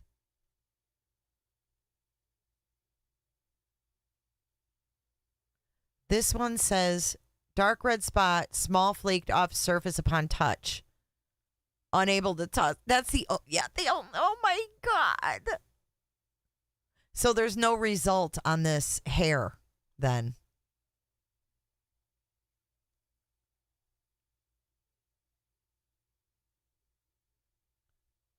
Oh my word.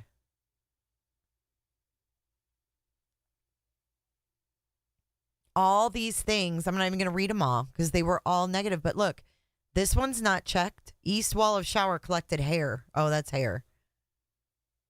Dark brown dripping stain. Oh my God. And why would it be? I mean, he could have like cut his freaking leg and got it on his sheets or his pillow, or, you know, picked a zit and got freaking blood on his pillowcase, for God's sakes. You guys just threw me with that negative column. I gotta get my gatherings about me. Oh my God. Mike C, I hope so.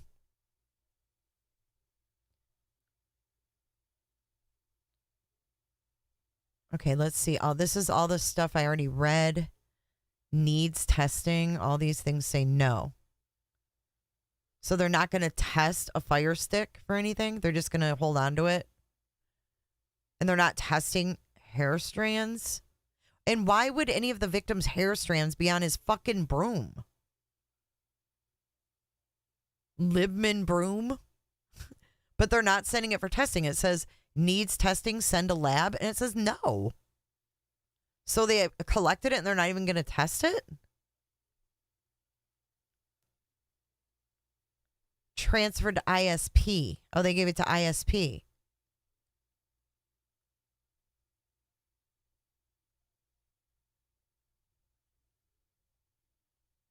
This is their fucking evidence from Washington, you guys. Oh my God.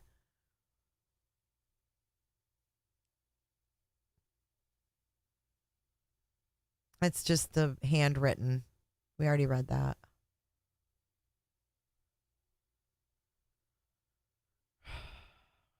One 6, he was served with the search warrant.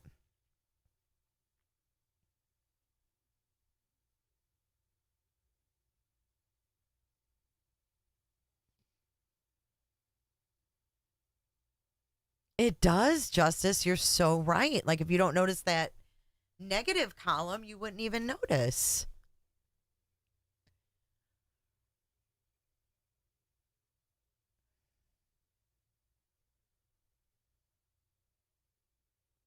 Comments. Defendant kept papers to be reviewed by attorney and stated he would return them at a later date.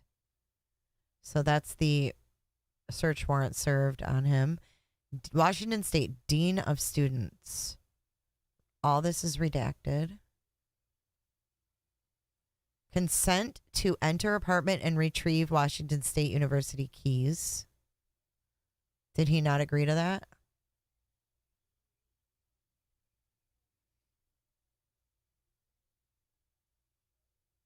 Here's the amended non-dissemination, which we've read.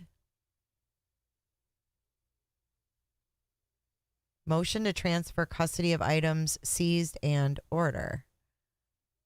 It is hereby ordered that the WSU police shall transfer all of the items seized under the authority of the search warrant in this matter to Idaho State Police Detective Jeffrey Talbot as soon as it can be reasonably accomplished. He signed it. I, Bryan Kohberger, by this release, authorize and request that Ann C. Taylor, public defender, Jay Logston. Look, Jay Logston, when was he added? He's listed on this document on 1/19 of 2023. When was he even added? To make entry into my apartment located at 1630 Northeast Valley Road, blah, blah, blah, blah, blah, for the purpose of collecting any personal remaining and hold harmless of any claim arising from completing said task. Ann Taylor, Jay Logston, Michael McCarthy, or Jennifer Genquine. Hi, Jennifer.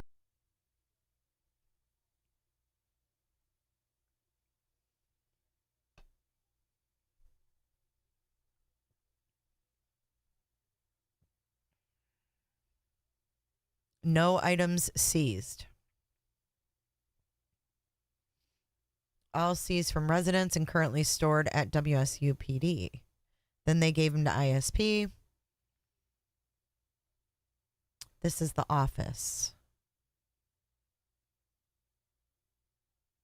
God, why didn't they redact those students' names? The office to be searched is number 12. 12 is a student office shared by Kohberger and two fellow WSU students, Kai Wan Chen and Nae Young Ko.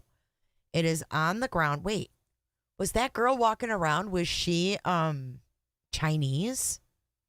Was it one of these? Oh, never mind. He just got pulled over. I was thinking he was there for something. Never mind. Scratch that.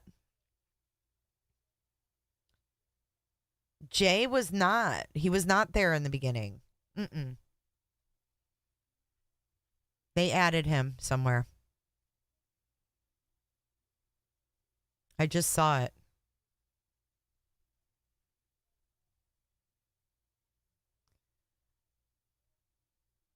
Order appointing public defender. I don't think he's on this. No, it's Ann Taylor. 12:30, he got Ann Taylor. And when did he get that other guy?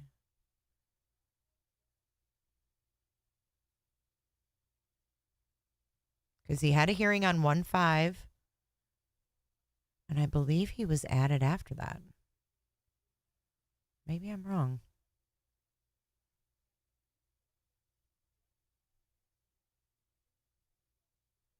Damn, I don't even see where they added him.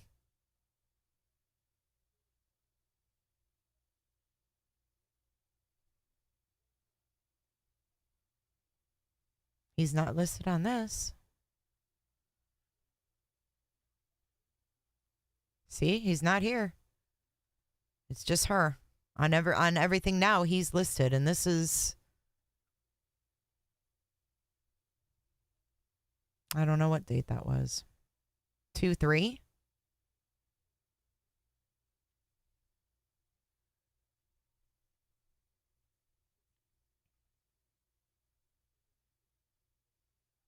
Yeah, I don't know when he was added, but he wasn't on there in the beginning.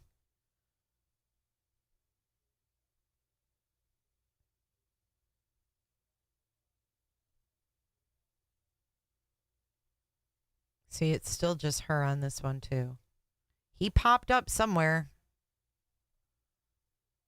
I remember he automatically, all of a sudden, he just responded to something.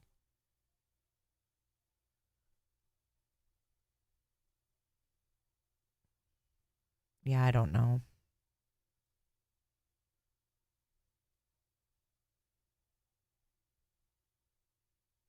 He's not listed on any of that. Anyways, let's keep going. I am a police officer. Oh, wait. It is on the ground floor and has the number 12 on a place card next to the door and has 3 names on a piece of paper taped to the door, one of which is Bryan Kohberger. I am a police officer at Washington State University, and I have been so employed since July 20, 1998. I attended and successfully completed the 440-hour Washington State Criminal Justice Training Commission's Basic Law Enforcement Academy. While at the academy, I completed courses in criminal law, criminal procedures, and other investigative courses. Since the academy, I have continued my education, including officer-involved shooting, evidence collection, and threat assessment. I have assisted in service of over 50 search warrants. Persons providing information. Moscow Police Officer Sergeant Blaker. Is his statements attached. Other officers and witnesses are identified in Sergeant Blaker's sworn statement. Okay. The investigation. Who's writing this? Dawn Daniels. I was contacted by Moscow police to assist in their investigation into the recent murder. Get comfy, guys. Get comfy, because we might be here till Friday.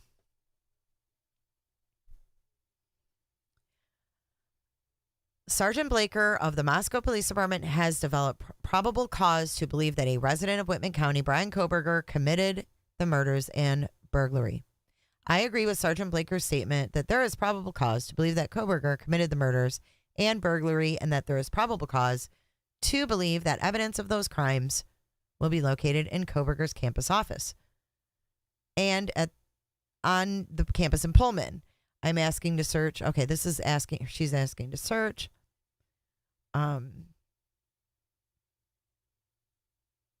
Okay, weird. Why is number 45 blanked out? What's exhibit 45? Any images, whether digital or on paper, or any other format, which show Ethan, Kaylee, Xana, Maddie, blank, and or blank blank. Is that 2 people? Oh, okay. Must be Dylan and Bethany. I thought that was 3 people. I was like, what? Okay, so we know what they were looking for. We read all this. This is the application for the search warrant. And this is where, oh, shit. Here we go. Supplemental. This is where we're going to get the new stuff. I have been informed by Detective J.R. Talbot of the Idaho State Police that on November 13th, 2022, a sheath was recovered at the King Road residence under or next. How do they not know if it was under or next? That's retarded. Sorry, I didn't mean to use that word. Next to the body of Madison Mogan.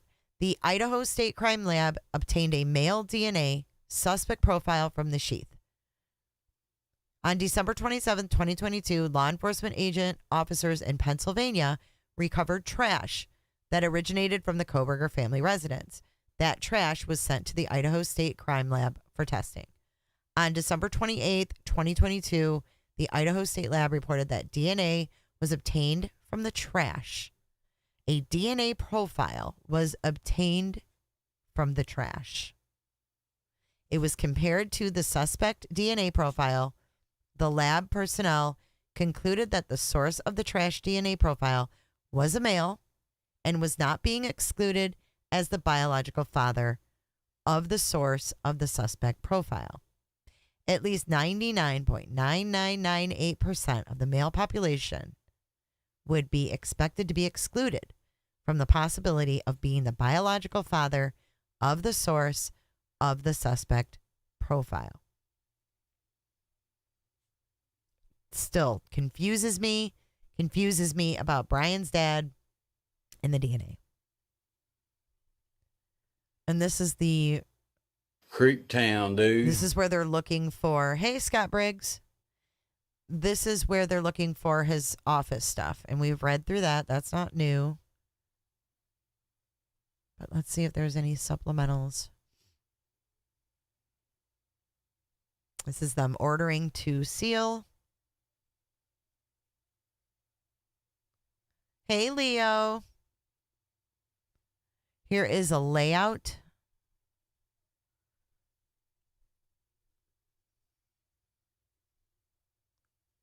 Here. We're going to just make this full screen.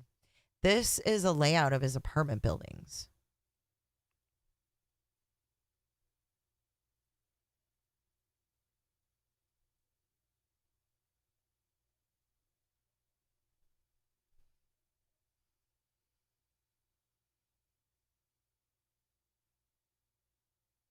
Right, Chief. That's what I'm saying. Is he adopted?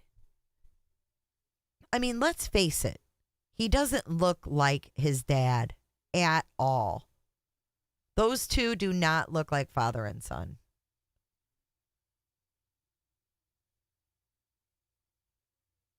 So we can analyze these later when we, actually, it's not even worth analyzing because they didn't find anything. All those things were just catch up. Motion in order to unseal warrant return. These warrants were issued and served in the state of Washington because a suspect in the crimes resided and worked here during the time of the murders. These warrants and associated applications were sealed due to the sensitive nature of the investigation at the time. Since then, an extensive probable cause affidavit has been unsealed in Latah County, Idaho, which has alleviated the need for sealing the return of service in Washington. I've never seen his mom either.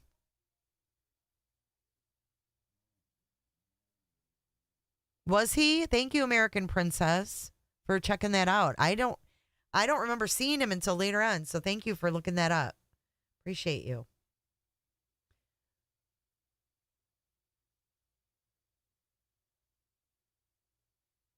Thank you. I see your comment too. Wood Fairy, thank you. I think that was said something about him having a bad home life. And being adopted or taken away. Yep. And that's kind of what weird YouTube I found was Creepy. I can see why the kids were taken away if that was really Bryan. And I feel like maybe he was in a foster home. I don't know why, and I have no proof of this, you guys. I can't tell you it's fact because it's not, and I don't talk rumors, and I guess I am kind of pulling it out of my ass, but based on everything I've seen and everything that I've read and thought about, I just feel like this kid has either foster brothers or like blood brothers, and they were separated in the foster care system. I don't know why. Because he certainly doesn't look like, he comes from anywhere bad, but I'm telling you, just based on just stuff. If he was adopted, could his court records be stored under a different name? Probably. But he doesn't look like that Michael Kohberger at all. At all. I mean, he looks Jewish or German. Like, I see like Ben Stiller when I see him. And then I look at his dad and I see like, I don't even know what I see. But I don't see the same father. I just don't see any resemblance whatsoever in the build, in the structure, in the anything.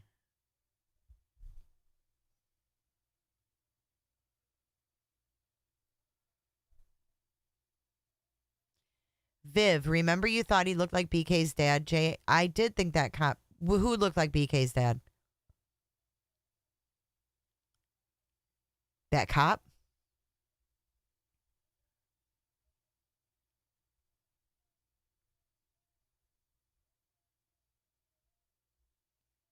So why is Washington willing to unseal now that, why can't we see the search from their house, from King Road? Or from Pennsylvania? I guess we did see that, didn't we? And that was kind of weird too.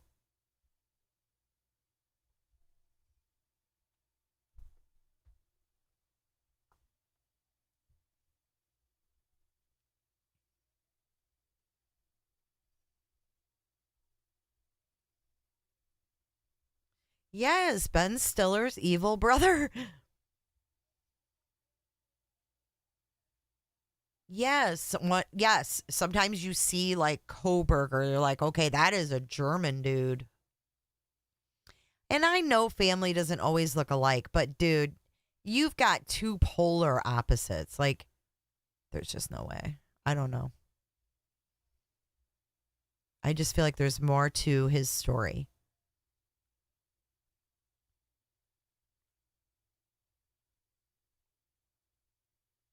And this is written in pencil. It says redacted. Evidence of those crimes, weapons or other things by means of which a crime has been committed or reasonably about to be committed.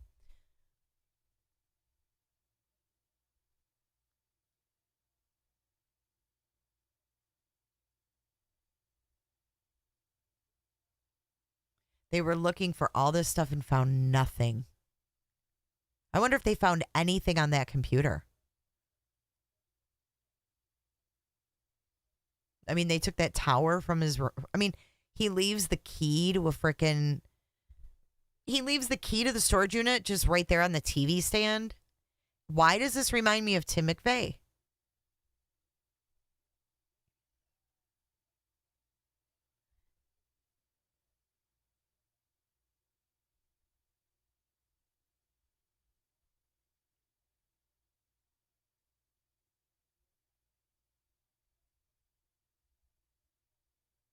And this is what threw me too. This information, okay, wait. This information is being provided to the court. So they're saying this was his dad. It matched his dad's DNA. But this information, I do not believe this information is exculpatory for the suspect. However, if the court believes it is exculpatory, then the court should consider this supplemental disclosure in its evaluation or the existence of probable cause or lack thereof. But I am specifically asking the court not to consider this supplemental disclosure as evidence supporting the existence of probable cause. The reason for this request, that is, if the DNA test results are held inadmissible, such a ruling would not impact the finding of probable cause for this warrant, so long as this court is satisfied as to probable cause regardless of the DNA result.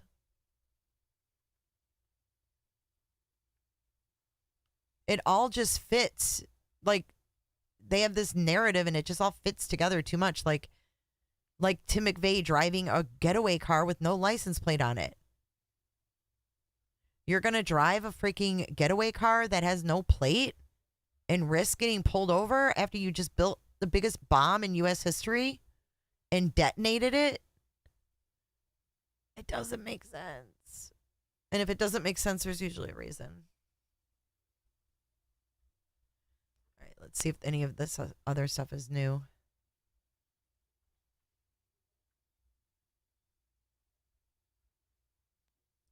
I just love how they're releasing little bits and pieces.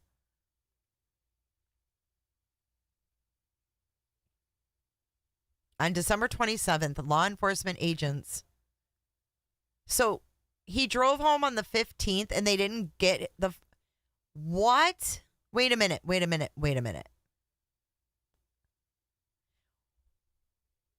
He was there from the 15th to the 27th. They grab the garbage and they can only get his dad's.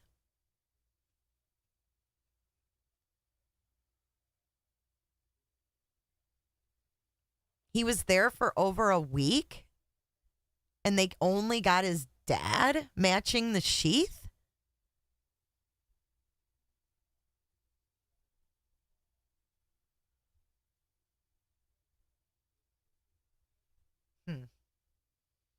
I don't know.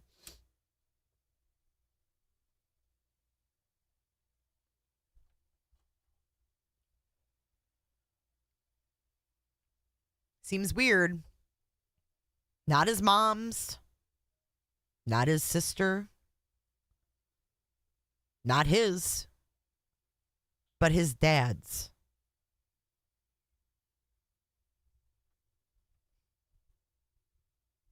That's always bothered me.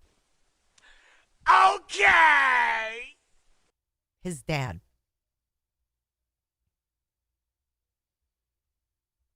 I think all of this is the PCA. I don't think this is new. Let's see.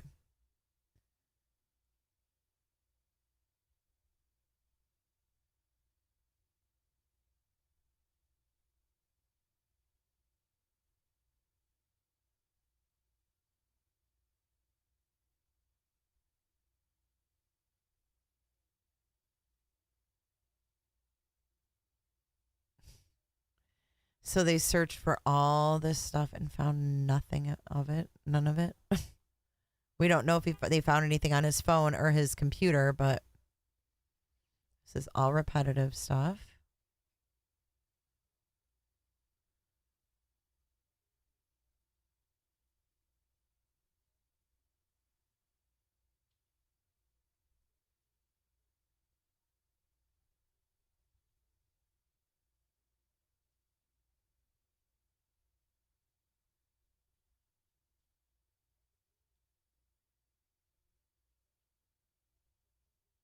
Okay, here, let's read this. This is new.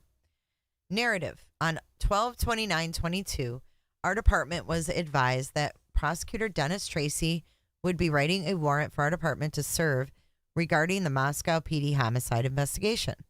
I was provided copies of the warrant and the application for the warrant to review, as well as a statement from Sergeant Dustin Blaker of Moscow PD, transferring the probable cause to me. Now, another thing to note is that Sergeant Blaker, I don't know if he was a sergeant then, but back in October of 2021,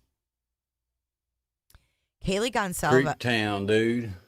Kaylee Goncalves, reported seeing a missing person at Walmart, And she called the police, and they showed up at 1122 King Road to take the report. So Sergeant Blaker knew of Kaylee Goncalves in October of 2021.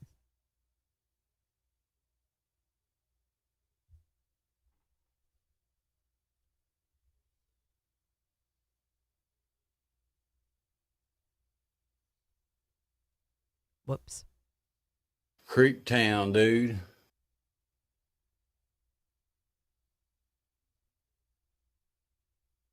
Damn it.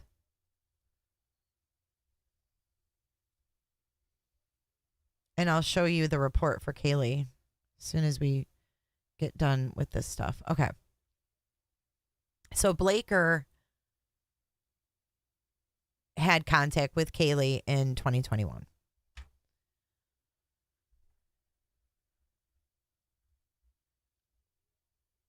At approximately 22:38, I was notified by Blaker the suspect Bryan Kohberger had been taken into custody in Pennsylvania.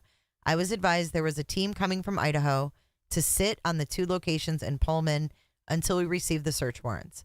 I was told the warrants would be served the next morning on 12:30 at approximately 7 o'clock. When the team from Idaho arrived from the office space, I let them into Wilson Short Hall where they would stay to watch the room.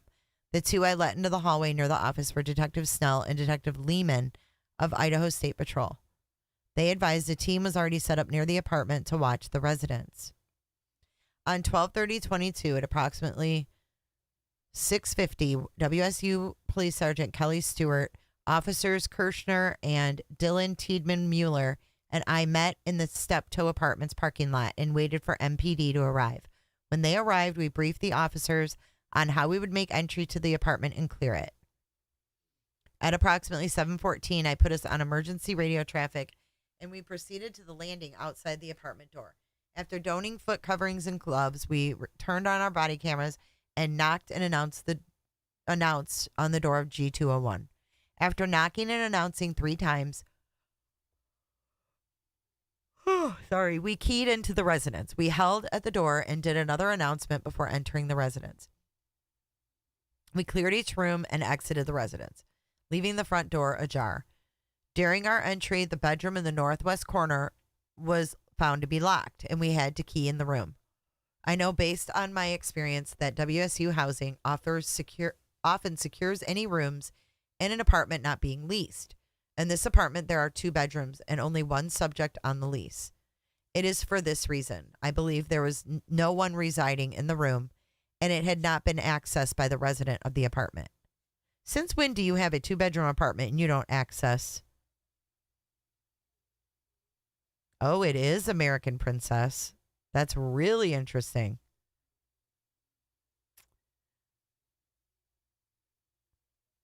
Why would they not let you into the 2nd bedroom?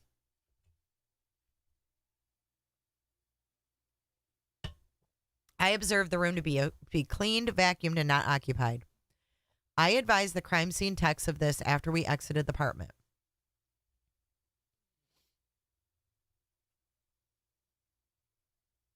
I also observed the room. I advised the crime scene techs of this after we exited. I also noticed while clearing the apartment it was sparsely furnished and fairly empty of belongings, including no shower curtain, and the trash cans appeared empty. After exiting the apartment, I stayed near the front door observing while Idaho crime scene techs took over documenting the building. When they were ready, I made entry with the team who did the video documentation of the residents. I read the search warrant out loud on my body camera, which was later downloaded to digital evidence. Once they were done filming, we stepped outside so the residents could be photographed and documented.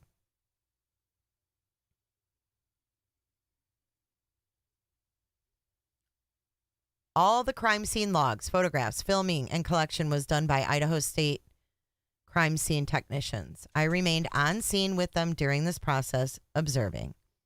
At approximately 14:08 hours, the crime scene techs and I took a break. Everyone exited, and Officer Aaron Lang was left guarding the front door. During the time we were gone, no one entered. We resumed the search when we finished our break. While searching the apartment, we found a round padlock. A key for the lock was located on the TV stand, and keys that appeared to be for Kohberger's office. I had Officer Kirshner contact the apartment coordinator to see if residents of Steptoe have storage units. We already read that part.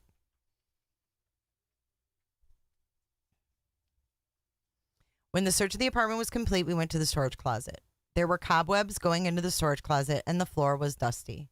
It did not appear the closet had been recently used, and nothing was seized or collected from the closet. I left a copy of the amended warrant for the residence and storage closet, along with a log of items seized from the apartment on the couch. A photograph was taken and downloaded for digital evidence. At 1932, we exited the apartment, secured the residence, and cleared the scene. I transferred all the evidence to WSU Police Department, where it was stored in Evidence Locker 35. All the items remained stored in Locker 35 until they were transferred to the Idaho State Police. After a short break at the station, we proceeded to Wilson Short, room 12. I knocked and announced outside the door. I then keyed into the room and made sure there was no one inside. The warrant was read, and it was documented the room appeared to be fairly empty, except for items on one desk, which was labeled as belonging to one of the office mates. The desk, designated as Kohberger's by a drawing of the room on the whiteboard above the desk, was empty. He emptied his desk. When we were finished documenting the room, I secured the door and we cleared. Nothing was seized from the office. Stop. I later realized I did not leave a copy of what samples were collected from the apartment with the warrant and a log of items seized. I later returned to the apartment and attempted to slide the amended log under the door, but the door was sealed too tight to allow the envelope to pass through. I also advised the PA of the issue.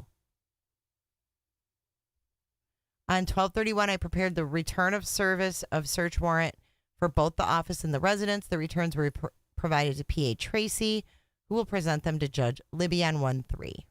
An order to seal all of the documents was also presented to Judge Libby and was granted. Signed by Dawn Daniels.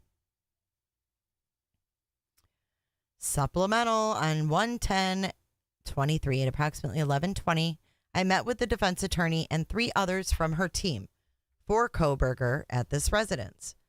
They showed me a piece of paper signed by Kohberger granting permission to enter his apartment, to remove the WSU office keys that had been sitting on the TV stand during the warrant service.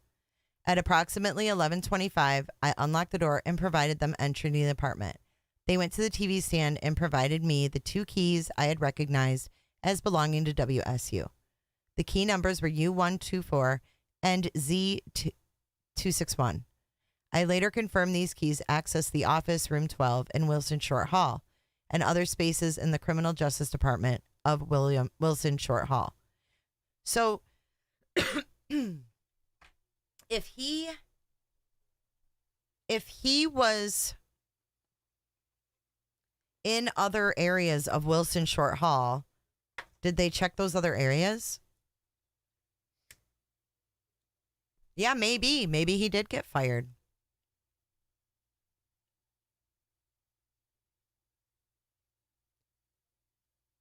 While at the apartment, I explained to the attorney I had forgotten to include the 3 samples from the apartment and provided her a copy of the return of search. She took the return of search and took the copy of the amended warrant and items seized logged from the couch. Members of her team took photographs of the apartment and removed a receipt from a cupboard in the bathroom. I believe they may have taken some other paperwork items from the living room. I remained outside the door during this time. At 11:41, we exited the apartment and I secured the door. I cleared the residence. Later in the day, I took the 2 keys of the Criminal Justice Department and turned them over to the chair.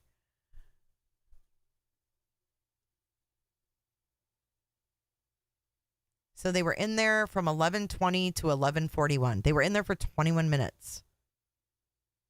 He probably took his stuff back with him. It was probably in his car.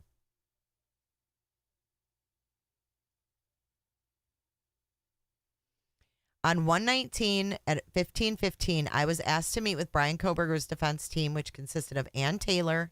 See, there's no J. Logsden. And this is on the 19th. Ann Taylor, Michael McCarthy, and Jennifer Jen Quinn for assistance gaining access into Kohberger's residence. Upon contact with Taylor, she showed me a signed letter from Bryan Kohberger granting Taylor's defense access his apartment to gather some of his belongings, but didn't let me keep the paperwork. Taylor stated they would email me a copy of the paperwork for my records. I opened the door and granted the three of them access to his apartment. They removed a flat screen TV, a computer monitor, a small box with miscellaneous papers and receipts. They didn't take any of this shit. They didn't. What? A laundry basket with full of books and a medium-sized box that I couldn't see the contents. Dawn Daniels, weren't you in there doing a search? You should have saw all the contents in there.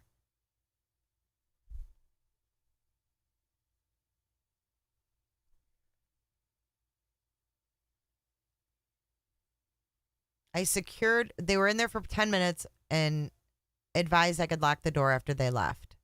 I secured his apartment by locking the deadbolt. Before leaving, I provided Taylor with my card and asked that she send the paperwork they showed me for access to Kohberger's apartment. Taylor told me she would as of 1:24. I haven't received any emails from Taylor or her team.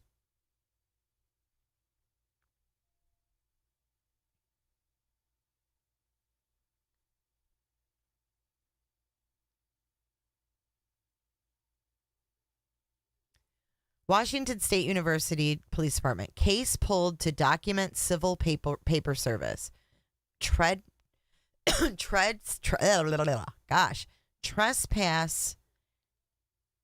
admonition? What's that?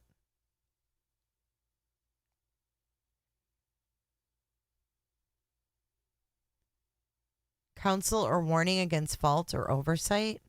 Given to Chief Jenkins to be served to Bryan Kohberger. Papers were sent to the jail in Pennsylvania and served to Kohberger on 12/31 at the Monroe County Jail.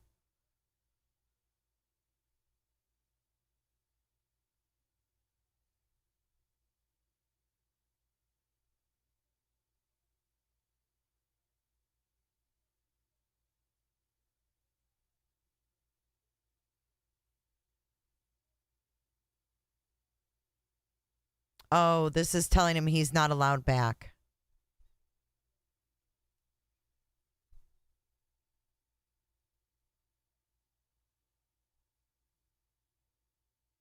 And he signed it in jail. I can't wait to be exonerated. Then why would you sign that? I'd be like, fuck you, I'm coming back to class. If you're innocent, that's it. That's all of them. Now I've got one more thing, and then we'll check the Latah County Jail roster. Since Mandy's here. Hello, Mandy. We'll get that pulled up. It looks like we've got some new guys in here that we haven't seen before. But before we do that, we're going to look at Kaylee Goncalves incident report from 2021.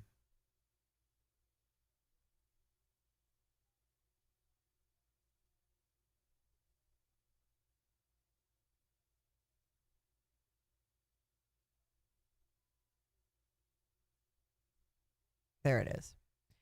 Okay.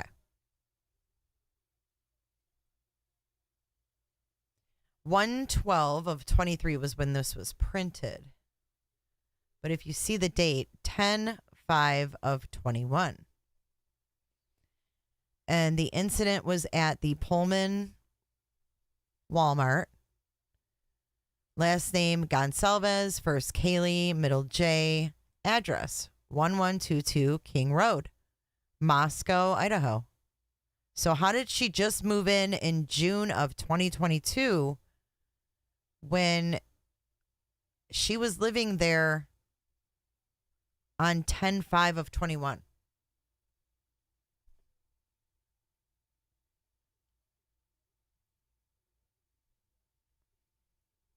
Make it make sense.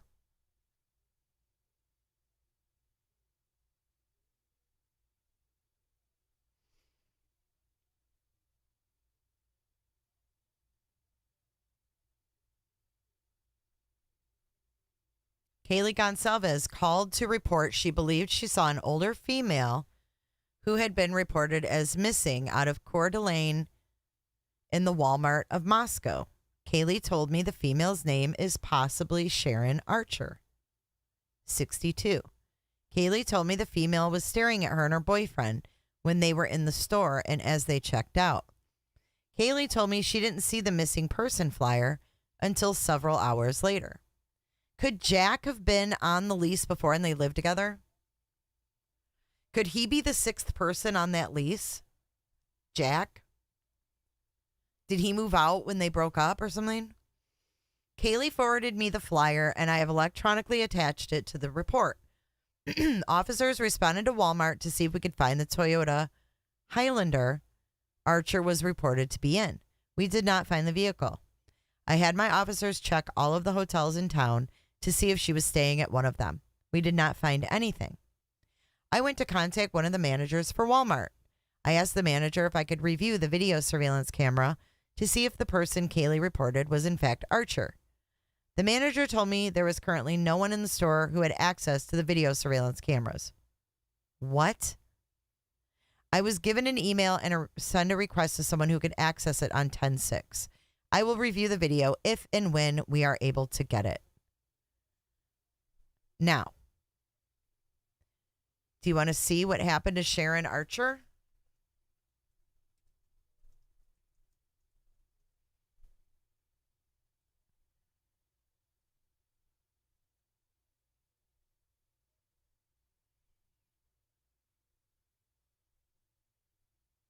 I'll show you what happened to Sharon Archer.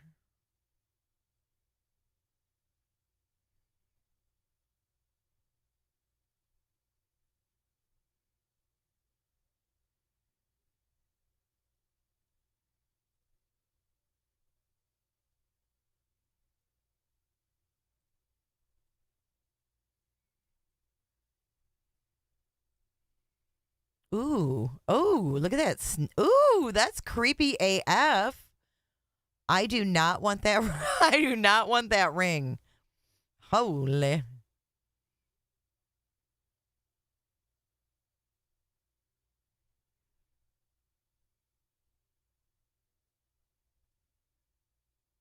At Papa Murphy's, we build your pizza with... Ooh, I love Papa Murphy's. Shut up. All right. It's going to play after this, but Sharon Archer was found in a car in a body of water. So, very weird. A body and a car have been found submerged in Fernand Lake over the weekend, and police say that the car matches the description of one belonging to a woman who went missing in early October. So Up With Crime has been covering this for several weeks now. This morning, Nicole Hernandez is at Fernand Lake where that car was found. Good morning, Nicole. What have you learned?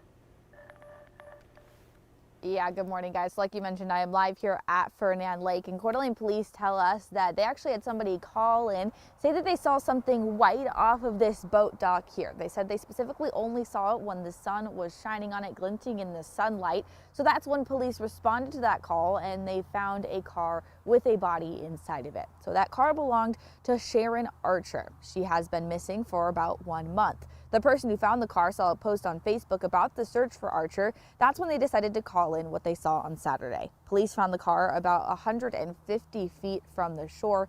It was last seen driven by Archer, but police have not at this point identified who the body was inside of that car or the cause of death. So they are still continuing this investigation. We'll make sure to bring you updates as we get any. Live in Coeur d'Alene, I'm Nicole Hernandez. She was found October 25th of 2021.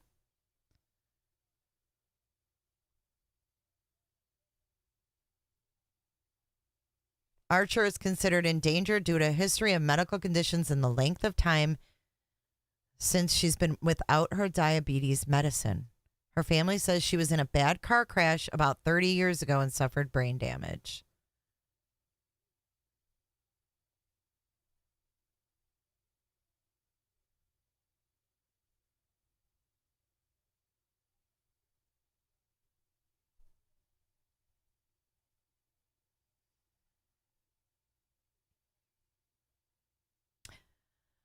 Oh, I know. It's weird, CEO.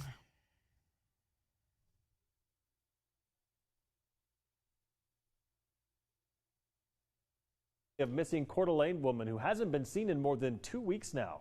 62-year-old Sharon Archer was last seen on September 27th. She is described as 5 feet 10 inches tall, 175 pounds, with brown hair and blue eyes. She was last seen wearing jeans, gray tennis shoes, possibly a black jacket, and a candy-colored brace on her left leg. Archer is considered in danger due to a history of medical conditions and the length of time since she's been without her diabetes medicine. We spoke to her daughter-in-law tonight, who was asking anyone for help in finding Archer, especially local business owners who might have video of her whereabouts. Now we're hoping the community will just help us bring her home. I mean, it's a 50-50 chance there's still a miracle that could happen, but there's a 50. This woman is from Kaylee's hometown as well. She's from Kaylee's hometown of Coeur d'Alene.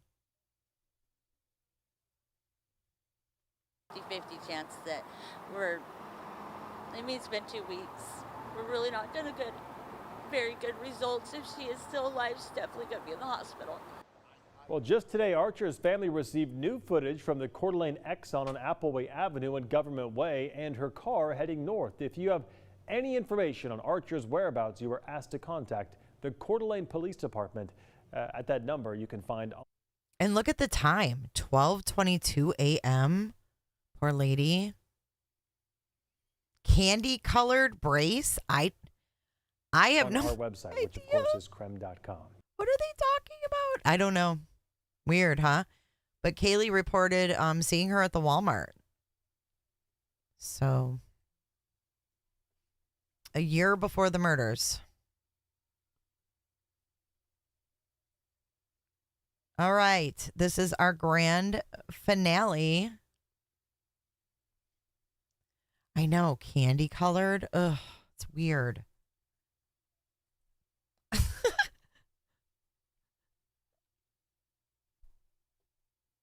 I don't know. Candy colored brace? Let me Google it. For shits and giggles.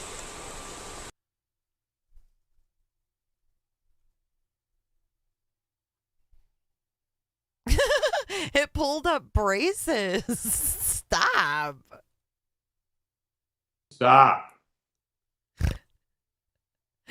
I can't.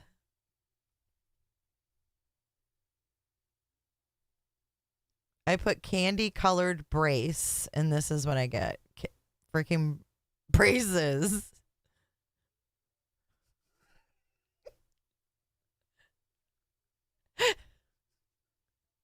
CEO. Hey, prepper.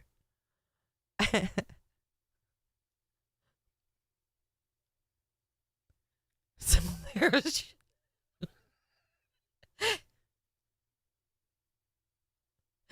That's your explanation.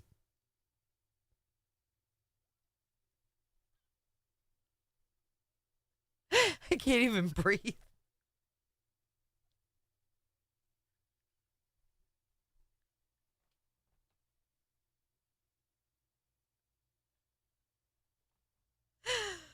Oh, gosh. La, la, la, la.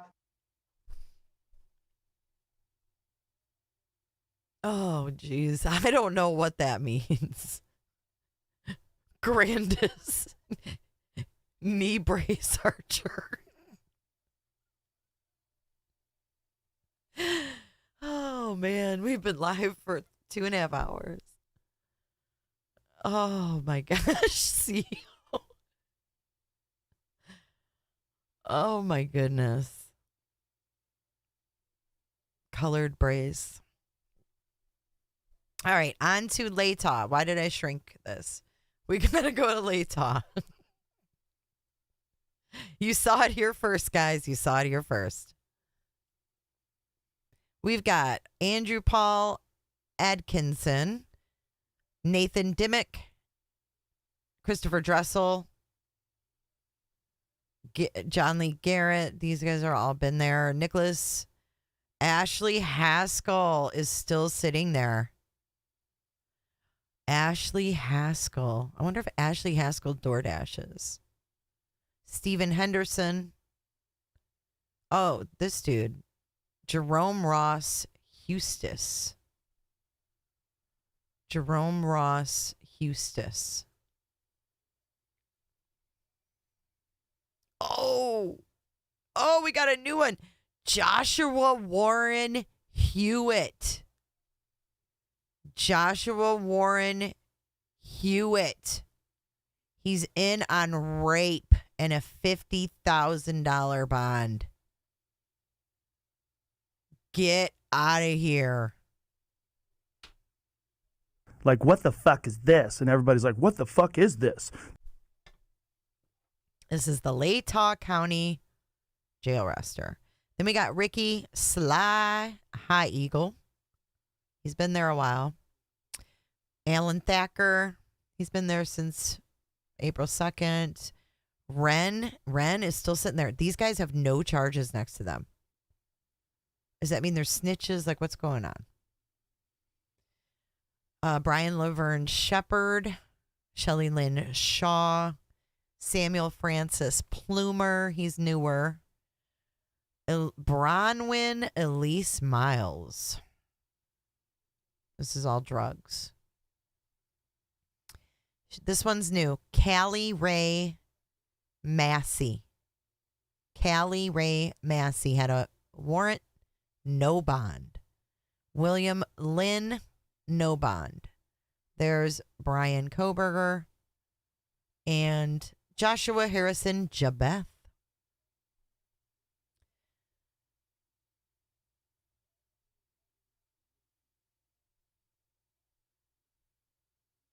I mean, he's been sitting there for 3/8/2023, no charges next to his name. He's been sitting for since 9/21 of 22 with no charges.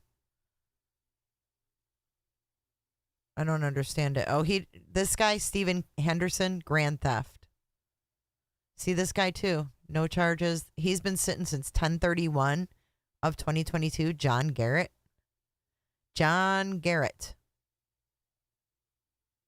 Same with this dude. He's been in jail since 8/6 of 2022. Thank you, Frankie. Let's see who the lucky wiener is. What an awesome way to end the live. Who's our new lounger? Da-da!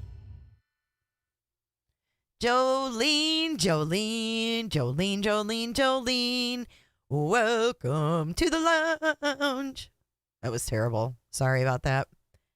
All right, guys, I'm calling it a night.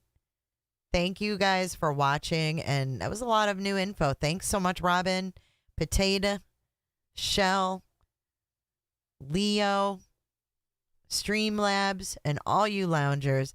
Take off that tinfoil hat so you don't look fucking ridiculous. You can only wear it here. So dance it out. Have a great night. I'll see you guys at 10:45 a.m. When this ends, you'll be taken right to the Letitia Live for tomorrow. So I'll see you guys tomorrow. We'll see what happens tomorrow in that case. Thanks, you guys. Dance it out. Roberta. I don't give a damn.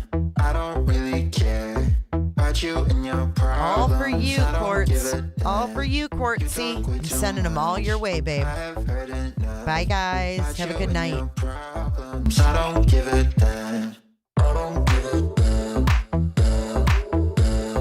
I don't give a damn. I don't give a damn. I don't give a damn. You wanna be with me. You wanna feel something real, but I'm feeling differently. You're making plans to get to friends, but don't wanna face the fact that I ain't got time for that. Staying up late, sleeping all day, dreaming about Cadillacs. Buying new shoes, hanging by the pool, sipping on Coke and Jack. Calling my phone when you feel alone, but I'll never call you back. 'Cause I ain't got time for that. I don't give a damn. I don't really care about you and your problems.